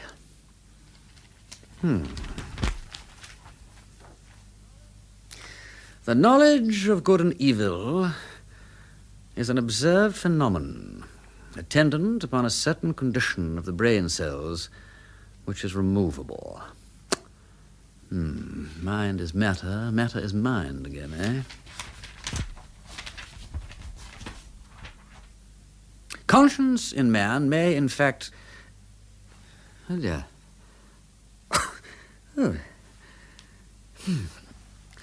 May, in fact, be compared to the sting of a honeybee, which so far from conducing to the welfare of its possessor, cannot function even in a single instance without occasioning its death.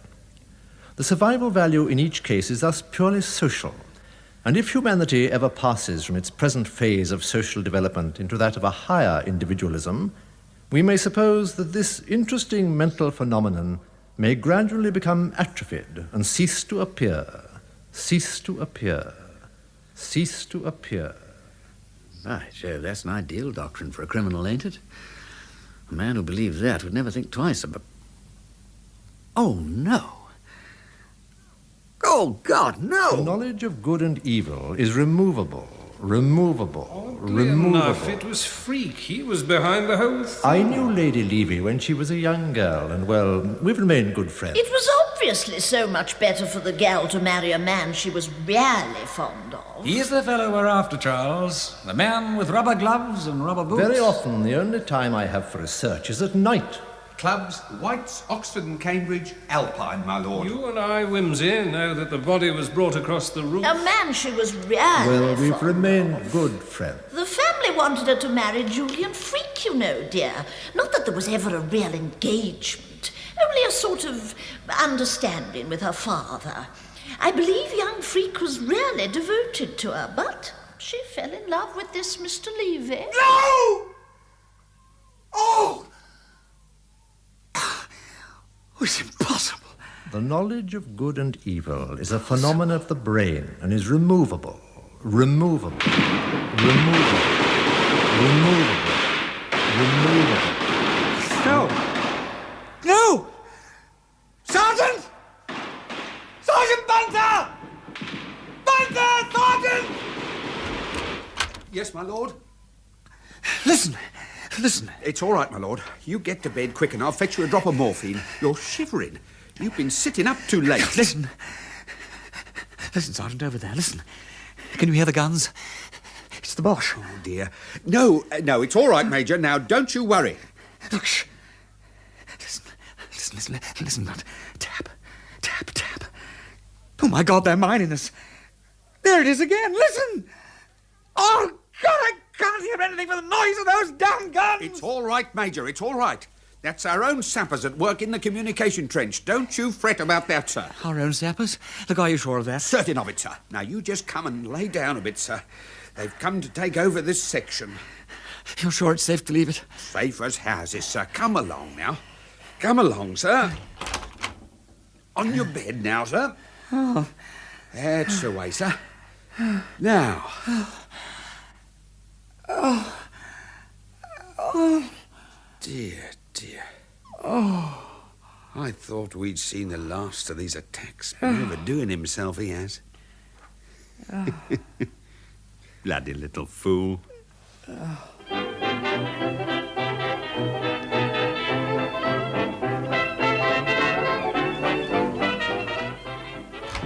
Mr. Parker, Your Grace. Thank you, Bunter.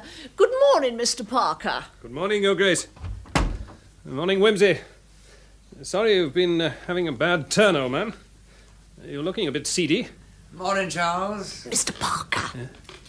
I'm going to take this silly boy down to Denver for the weekend. He's been waking poor Bunter up in the middle of the night with scares about Germans, as if that wasn't all over years ago. And he hasn't had an attack for ages, but he was so dreadfully bad in 1918, you know, and I suppose we can't expect to forget all about a great war in a year or two. No. Still, I think a little peace and quiet at Denver won't do him any harm.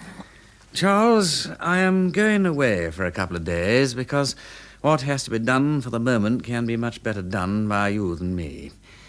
Now, this is a description of the Battersea corpse as he was before he was shaved and cleaned up.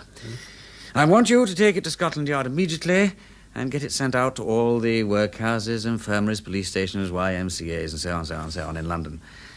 I want to know whether any man answering to this description has been taken in anywhere, alive or dead, during the last fortnight. Now, see Sir Andrew Mackenzie personally and get the paper sent out by his authority. Tell him you have solved the problem of the Levy murder and the Battersea mystery. Murder? And ask him to have men in readiness with a warrant to arrest a very dangerous and important criminal at any moment on your information.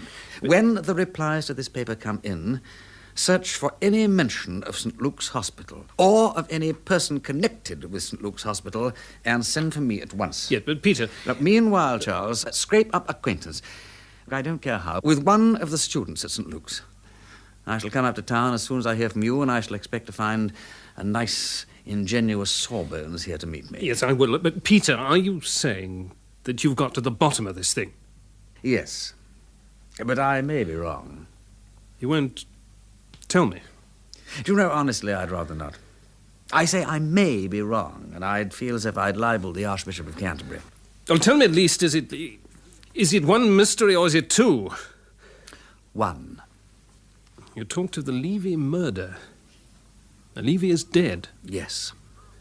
Oh, God! Peter! Is that your fever coming on again? Now, whatever you two are chattering about, you'd better stop it at once if it excites you. Besides, it's time to be off. You're all right, Mother. Well, goodbye, Charles. I'll see you in a day or two. Oh, goodbye, Peter. Get better, old man. My lord? Ah, Bunter. Yeah, we're ready. Very good, my lord. Now, you understand what I want you to do in my absence, don't you? Perfectly, thank you, my lord. Excellent. Then I shall be hearing from you, Bunter. Yes, my lord. I shall write as soon as possible. 110A, Piccadilly, W1. My lord, I write, as your lordship directed, to inform you of the result of my investigations. I experienced no difficulty in becoming acquainted with Sir Julian Freke's manservant, a man called John Cummings. He belongs to the same club as the Honourable Frederick Arbuthnot's man, who is a friend of mine, and yesterday evening, after the three of us had dined together, I invited Cummings to drinks and a cigar in the flat. Your lordship will excuse me doing this, knowing that it is not my habit, but it has always been my experience that the best way to gain a man's confidence is to let him suppose that one takes advantage of one's employer. I gave him the best old port, having heard you and Mr. Arbuthnot talk over it, and its effects were quite equal to my expectations as regards the principal matter in hand, though I very much regret to state that the man had so little understanding of what was offered to him that he smoked a cigar with it. One of your lordship's Villary villas. Your lordship will, I know, sympathise with my feelings. Over dinner, I'd set myself to discover Cummings' tastes and found them to run in the direction of the music hall stage. During the first glass, therefore, I drew him out in this direction, your lordship having very kindly given me opportunities of seeing every performance in London, and I may say that his views on women and the stage were such as I should have expected from a man who would smoke with your lordship's port. With the second glass, I introduced the subject of your lordship's inquiries. In order to save time, I will write our conversation in the form of a dialogue, as nearly as possible as it actually took place. You seem to get many opportunities of seeing a bit of life, Mr. Bunter. One can always make opportunities if one knows how, Mr. Cummings. Ah, it's very easy for you to talk, Mr. Bunter, with a governor who often goes out and not being married yourself neither. But what's a man to do with a nagging fool of a wife and a blasted scientific doctor for an employer who sits up all night cutting up dead bodies and experimenting with frogs? All night? Does he keep you up late, you mean? Not him. Far from it. House locked up and household to bed at 10:30. That's his little rule. But when I go to bed, I like to go to sleep. What does Sir Julian do then? Walk about the house? Doesn't he? All night. And in and out of the private door to the hospital. Our bedroom's right at the top, but, Lord, what's that? You bang the door so you can hear him all over the house. Many's the time I've had to speak to Lord Peter about that, Mr. Cummings. And talking all night. And baths? Baths? When do you think he chose to have a bath last Monday night? 3 o'clock in the morning we was waked up. I'll give you my word, Mr. Bunter. Is Sir Julian habitually as late as that? Well, no, I will say, not as a general rule. And he did apologise in the morning. Well, one can put up with a great deal from a gentleman that has the manners to apologise, Mr. Cummings. And, of course, sometimes they can't help themselves. A visitor will come in unexpectedly, keep them late, perhaps. That's true enough, Mr. Bunter. Yes. Now I come to think of it, there was a gentleman came in on Monday evening. Not that he came late, but he stayed about an hour and may have put Sir Julian behindhand. Very likely. Let me give you some more port, Mr. Cummings, or a little of Lord Peter's old brandy. A little of the brandy, thank you, Mr. Bunter. Yes, I agree with you, Mr. Cummings. There's nothing more wearisome than sitting up to see visitors out. As you had to do on Monday? Oh, no, Mr. Bunter, no, I didn't see that one out. No, Sir Julian let him out himself at 10 o'clock or thereabouts. Does Sir Julian always do that?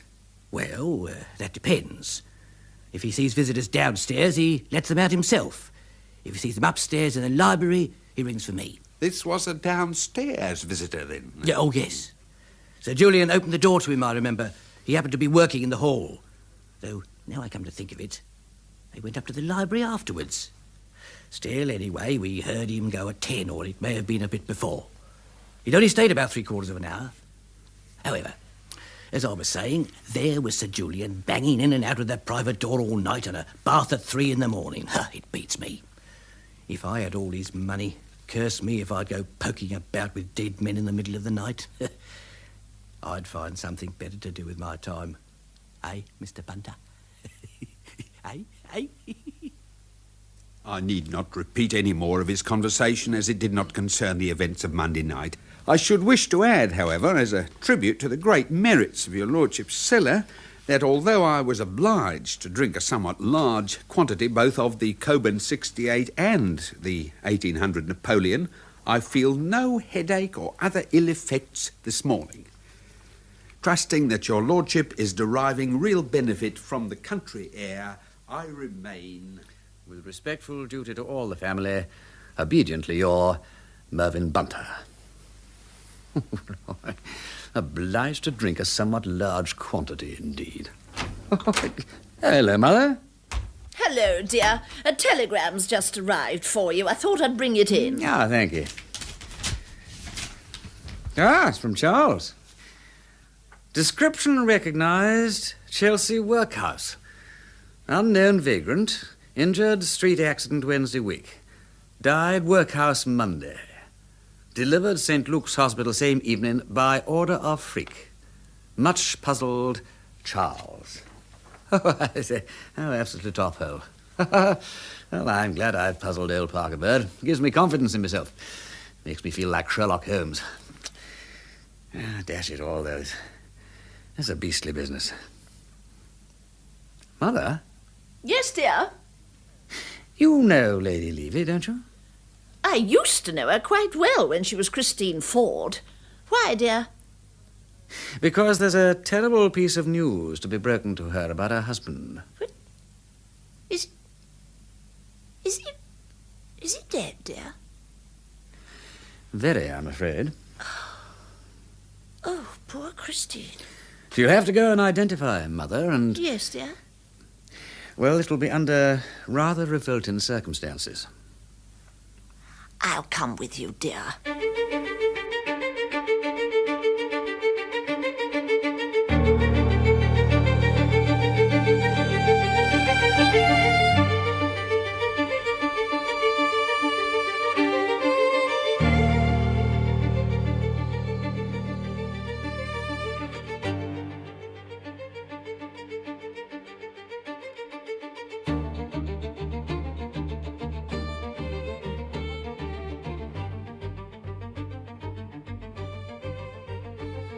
Episode 5, Bunter Brings a Letter.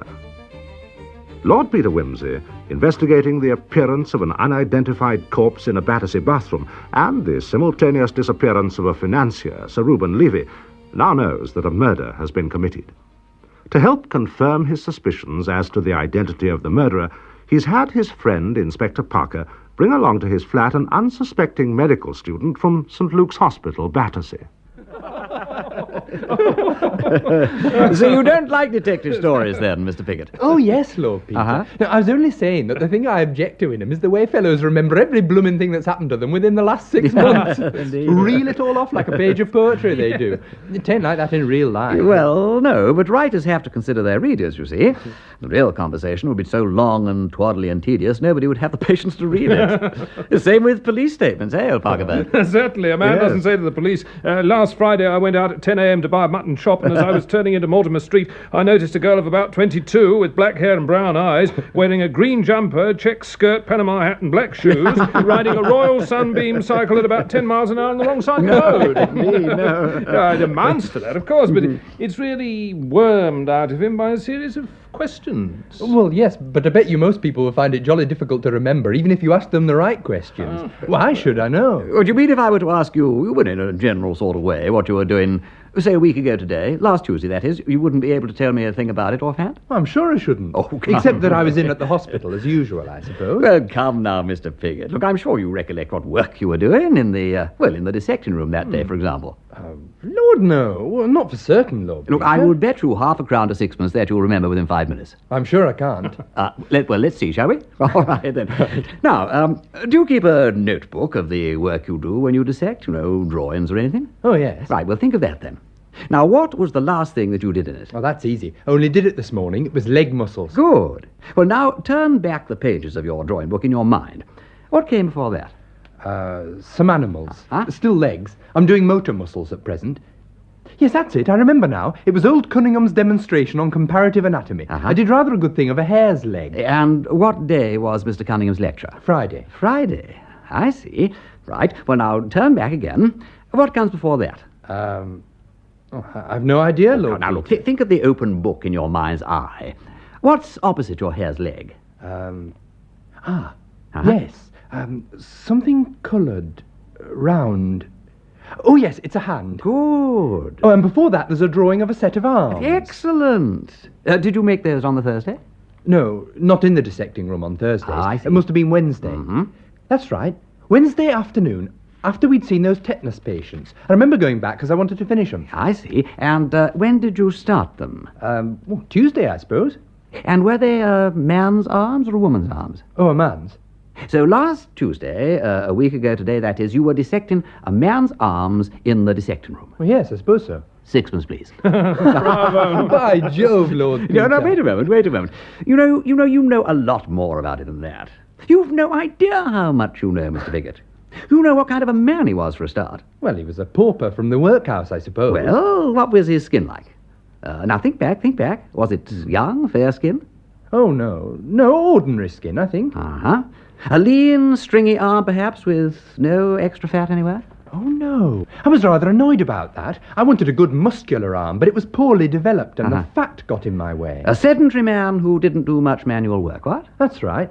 About how old would you put him? Oh, 50. About 50. Good. We'll see what a fine memory our young friend has, Charles. Yes, indeed I do. Well, let's see what else you remember, Mr. Piggott. There were other students at work on the same body, I suppose. Oh, yes. Uh-huh. So, who was doing the head? Old Freak. Freak? That's Sir Julian Freak. Yes, I you know. know, the great neurologist. Yes. He's in charge of us. Yes, that's right. He bagged the head for himself. I remember little Binns was very cross about that. Oh, I see. And what was Sir Julian doing with the head? Well, he called us up and gave us a lecture on spinal hemorrhage and nervous lesions. Oh, and the chap was a Jew. I noticed that, too. You see how easy it is. Oh, and another thing, Lord Peter. What's that? Tommy Pringle made a joke about it, so I remember. Tommy was doing the alimentary canal, and he thought it funny that a workhouse pauper should have so much food inside him. He'd come by his death shortly after a full meal, you see. Very interesting, Mr. Piggott. Now you see how much you can remember. On Tuesday week, you were dissecting the arm muscles of a middle-aged Jew of sedentary habits who, shortly after eating a heavy meal, had died of some injury producing spinal hemorrhage and nervous lesions, and who was presumed to come from the workhouse, yes? Yes. Thank you, Mr. Piggott. I think that proves my point, what?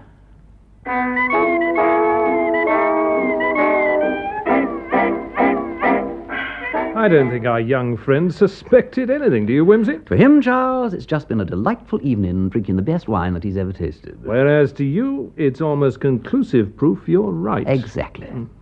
But are you sure you're not making a mistake, Peter? I'm still as full of objections to this idea as an egg is of meat. So am I, old man. That's why I want to dig up the man who was buried in a pauper's grave at the end of last week. Have you got the exhumation order? Yes, for tomorrow afternoon. Good. Well, if Lady Levy identifies him positively... Oh, it's beastly, Charles, I know, but I'm sorry, it has got to be done. But does it? Now, look here. According to the Chelsea workhouse, a dead man, not unlike Levy in general outline, was delivered to Freak on Monday for purposes of dissection. That night, Levy himself disappeared after visiting Freak in Battersea. The next morning, the Chelsea corpse, somewhat disguised, was found in Mr. Thipps's bath, not 100 yards from the hospital. Yes, but why, Peter? The motive? An old jealousy. 20 years ago, Freak was almost engaged to a Miss Christine Ford, and Levy, who was nobody then, romped in and carried her off under his nose. But 20 years, Peter. I know, but Freak's vanity was hurt, you see. He felt humiliated. It wasn't the girl he bothered about, it was having his aristocratic nose put out of joint by a little Jewish nobody. Now, that is the thing that rankled Charles. Yes, well, that sounds all right, Peter, but... Now, look at the evidence, if you don't believe me, Charles. The man who went to Levy's house and slept in his bed knew the house well, had red hair, and was slightly smaller than Levy. Freak is a friend of the family, about 5'11", and has an auburn mane. Now, take the other side. The man who put the Chelsea vagrant in Mr. Thipps's bath had to carry it across the slippery roof on a wet night. Freak is a member of the Alpine Club. The man wore surgical gloves and let the body down from the roof with a surgical bandage. Freak is a surgeon. The man undoubtedly lived in the neighborhood. Freak lives next door. Every time we look at Freak, he leads somewhere. Whereas Milligan and Thipps and Crimplesham and all the other people we've honored with our suspicions simply lead nowhere. Yes, but it's still not as simple as you make out, Peter. I mean, what was Levy doing in that surreptitious way at Freak's on Monday night? Well, you have Freak's explanation. He was concerned about his health. Oh, rot, that won't do. No, it won't. So, why did Freak lie? Yeah. Well, I will tell you, Charles. Because Levy, contrary to all expectations, had been seen at the corner of the road. Now, that was a nasty accident for Freak. He'd reckoned, you see, on nobody's ever connecting Levy with Battersea. But then we come back to the first question. Why did Levy go there? I don't know. I wish I did. But Freak expected him all right, and he made arrangements to let him in himself, so that his man Cummins shouldn't see who the caller was. But didn't the caller leave at 10? Oh, Charles. Cummins heard someone say good night, that's all. Clearly, Freak walked out of the front door, came in a few moments later at the side door, went up to the library and rang for Cummins. to prove that he was there. Simple, you see? And Levy was there too. Dead. Certainly. Probably in an adjacent room. Then Freak switched the bodies round, dressed up in Levy's clothes, and went to Park Lane to establish that Levy had returned home.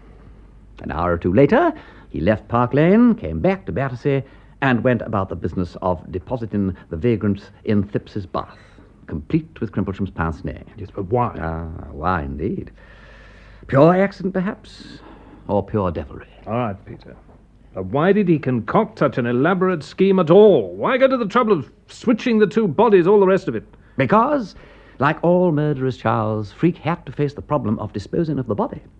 But he realized that there was no harm in leaving around a corpse as such, provided there was no discernible connection between himself and that particular man. Yeah. And nearly worked, too. By disguising the vagrant and lying about the length of the man's illness at the inquest, Freak made sure that not even the workhouse doctor who'd sent him along to St. Luke's would realize it was the same fellow. Oh, what went wrong, then? A chain of unforeseen accidents, really. Chiefly Levy's being recognized, and the fact that you and I, who were working on the two ends of the case, were good friends. Must have been a nasty shock for Freak at the inquest. He knew of my connection with the Battersea end of the mystery, and then you were introduced to him as the detective in charge of the Levy investigation. By your mother. Precisely, yes. Irvine. Freak's aim in life, you see, was to prevent the two ends of the problem from linking up. Yes. And there at the inquest were you and my mother. Two of the links, literally, side by side.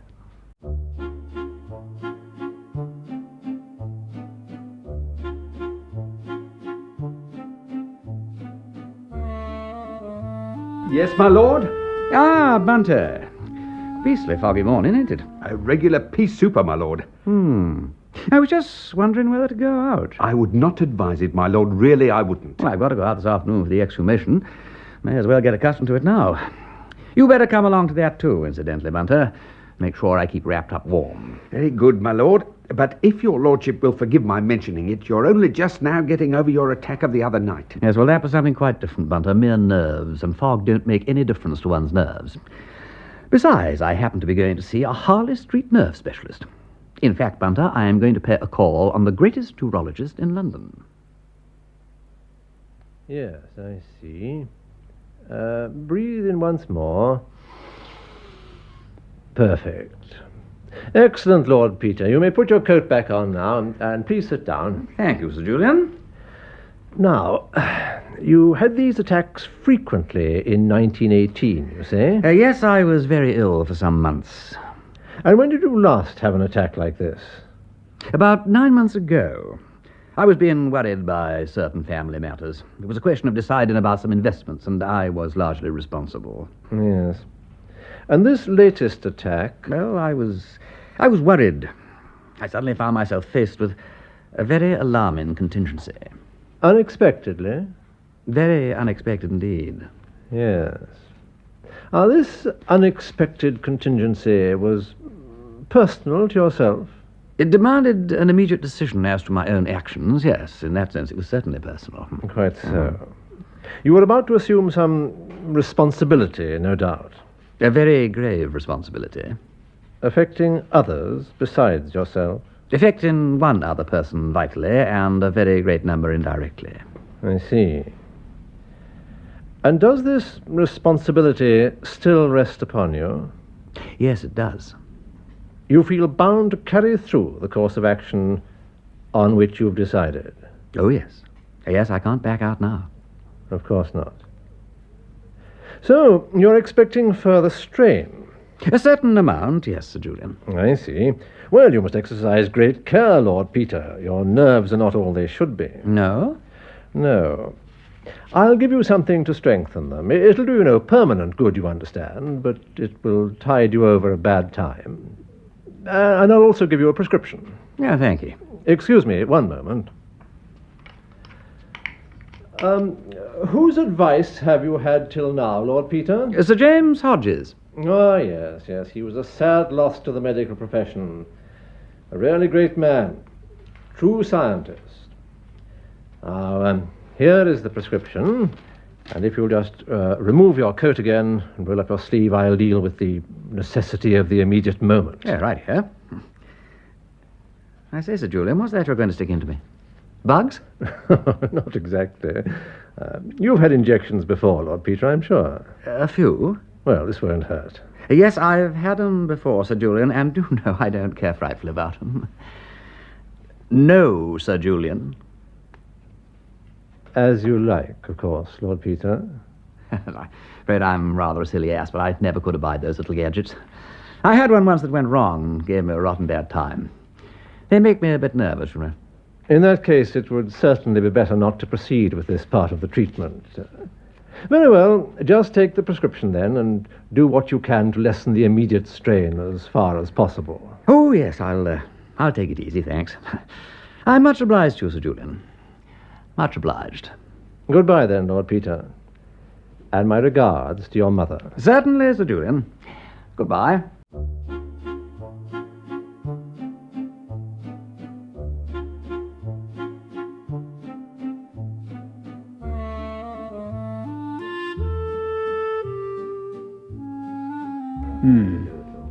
Yes, a scar on the arm, an appendicitis scar, and a mole just under the left breast. That should be sufficient. Could we have the towel over the head now? If he mustn't see what's left of his face. Thank you. Inspector Parker? Yes, Dr. Grimble. Could you ask Lord Peter to bring Lady Levy in now, please? Thank you. Dr. Colgrove? I'm here. Good. Dr. Colgrove, you attended this man in the workhouse. Do you recollect a scar like this? No, Dr. Grimbold. I think Sir Julian Freak would bear me Yes, out. well, there are reasons why Sir Julian can't be present. That's why I'm asking you. Well, I'm quite certain I've never seen that scar before. Thank you. Lady Levy, please come in. I don't want to distress you unnecessarily, but I'm going to ask you to look at a scar and see if you recognize it. Now, please take your time. You won't see anything more than you absolutely must. Oh, Lord Peter. It's all right, Lady Levy. Let's take my arm. Thank you. And now, Lady Levy, this appendicitis scar. Oh, yes. Yes, I could never be mistaken about that. Oh, Reuben. Just a moment more, please, Lady Levy. Do you also recognize this mole? Oh, I think so. Yes, I'm sure, in fact. Oh, yes, that's where it was. Yes. And this other scar, the three-cornered one just above the elbow? Yes. Oh, yes. Lady Levy, I'm sorry, but I must ask you definitely. Do you, from these 3 marks, identify the body as that of your husband? Well, I mustn't I? Nobody else could have them just the same, in just these places. It is my husband. It is Reuben. Thank you, Lady Levy. You've been very brave and very helpful. Thank you, Lord Peter. Come along then, Lady Levy. My mother's next door, and she'll take you home. Well, Inspector Parker. Doctor. I trust I can leave this painful business in your hands now. Thank you. Robertson, sir. Tell Inspector Sugg to get going. Yes, sir. Shocking case, Inspector, quite shocking. I was, of course, most uneasy at the inquest, as you know. But to think that so distinguished a man, well, I can hardly believe it. That's quite so, Dr. Grimble. Peter. As I've sent my men off... Yes, I noticed them going, and I sent Bunter with them. Hope you don't mind. Thought I'd like to be represented at the kill. Not a bit. That's why I sent Sugg. Poor devil, they've had him up on the mat at headquarters for bungling the case. All that evidence of Thipps's about the nightclub was corroborated, you know. I was almost sorry for Sugg, so I sent him along to make the arrest. Well, let's hope he gets there in time, then, Charles. You think he might not? I rather fear he might not.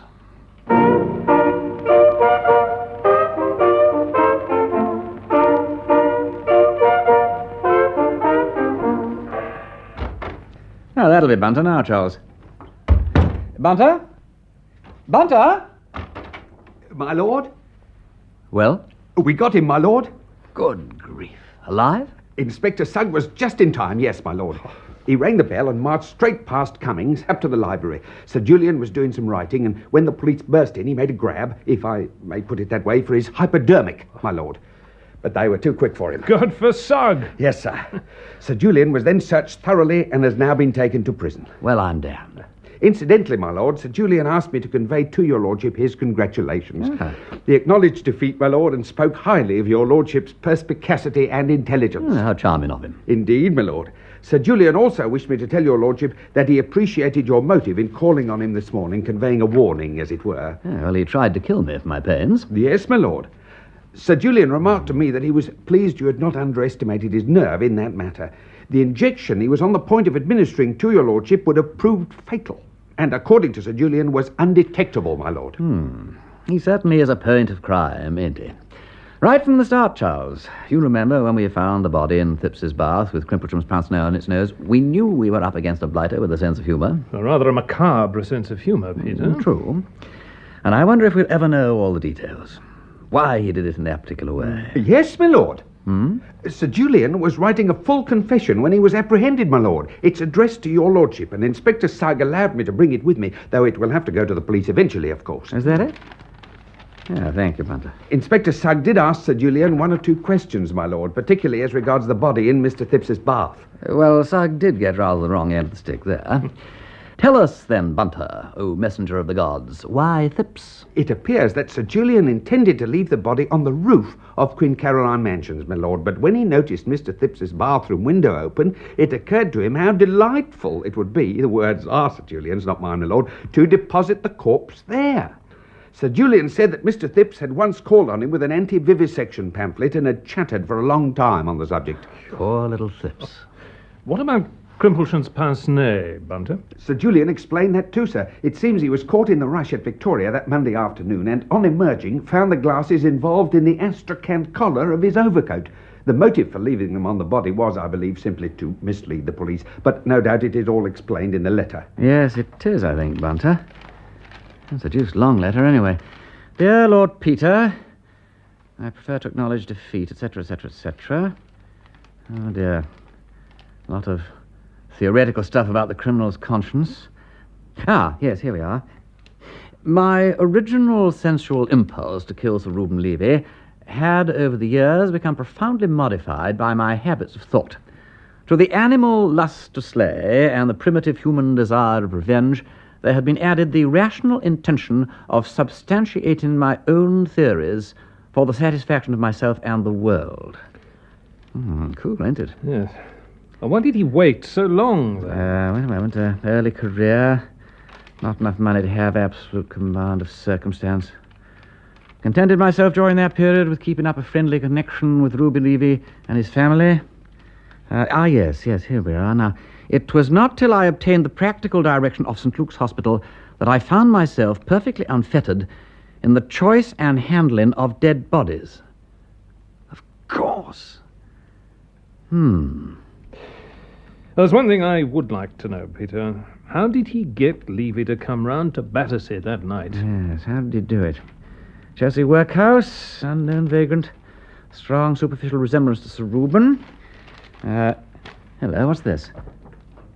I decided that the fellow would suit my purpose very well, and accordingly I immediately put in train certain transactions in the city which I had already sketched out in my mind. Maybe it's those Peruvian oil shares, Peter. By Jove, Charles, you know I believe you're right.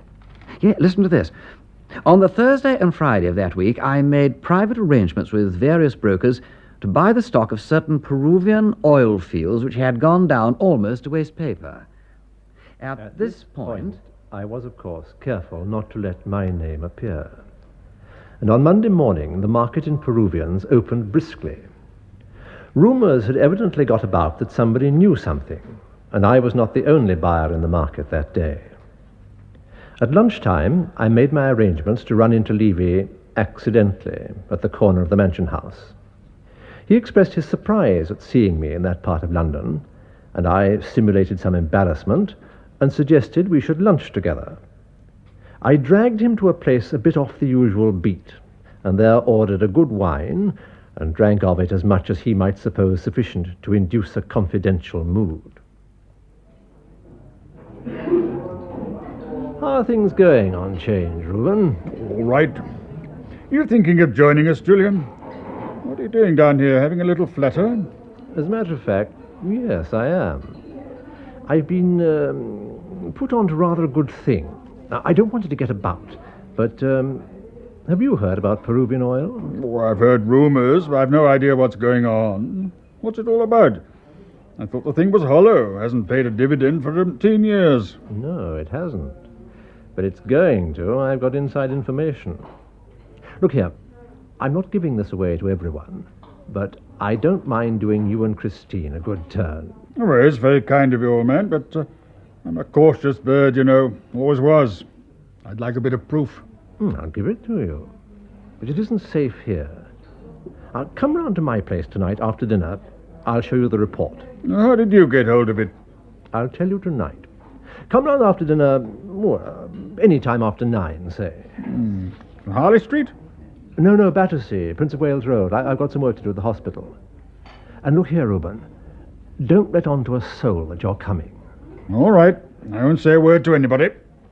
I'll turn up about 9 o'clock. You sure you know what you're doing? Trust me, old man. It can't go wrong. It simply can't go wrong. I knew that would fetch him. And incidentally, I killed him that evening while he was poring over a bogus company report I'd concocted for him. And I was still prattling on about doing him a good turn as a symbol of our old friendship. If only he'd known. If only he'd known.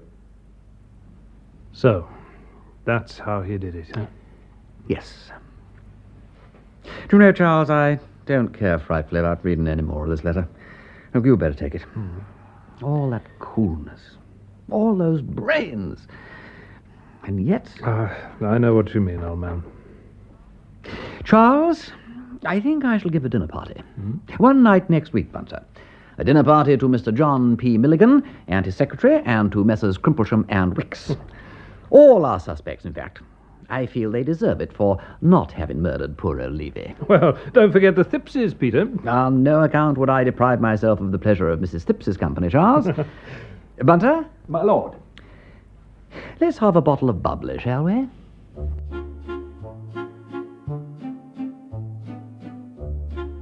And so, dear listeners, the mystery of the body in the bath is laid to rest, thanks to the keen eye and sharp wit of Lord Peter Wimsey. Dorothy L. Sayers gave us a beginning here. If you've enjoyed tonight's broadcast, I'd ask just one small favor. Do help keep the lamps burning here at Detective Radio. Subscribe to the channel so you'll never miss the next tale of crime and detection. And of course, I'd be delighted to hear from you. Drop us a comment below and share your thoughts on Wimsey's very first adventure. Or perhaps suggest which mystery you'd like to hear next. Until then, this is Edward, bidding you good night, and reminding you, the game is never truly over, not while mysteries remain unsolved.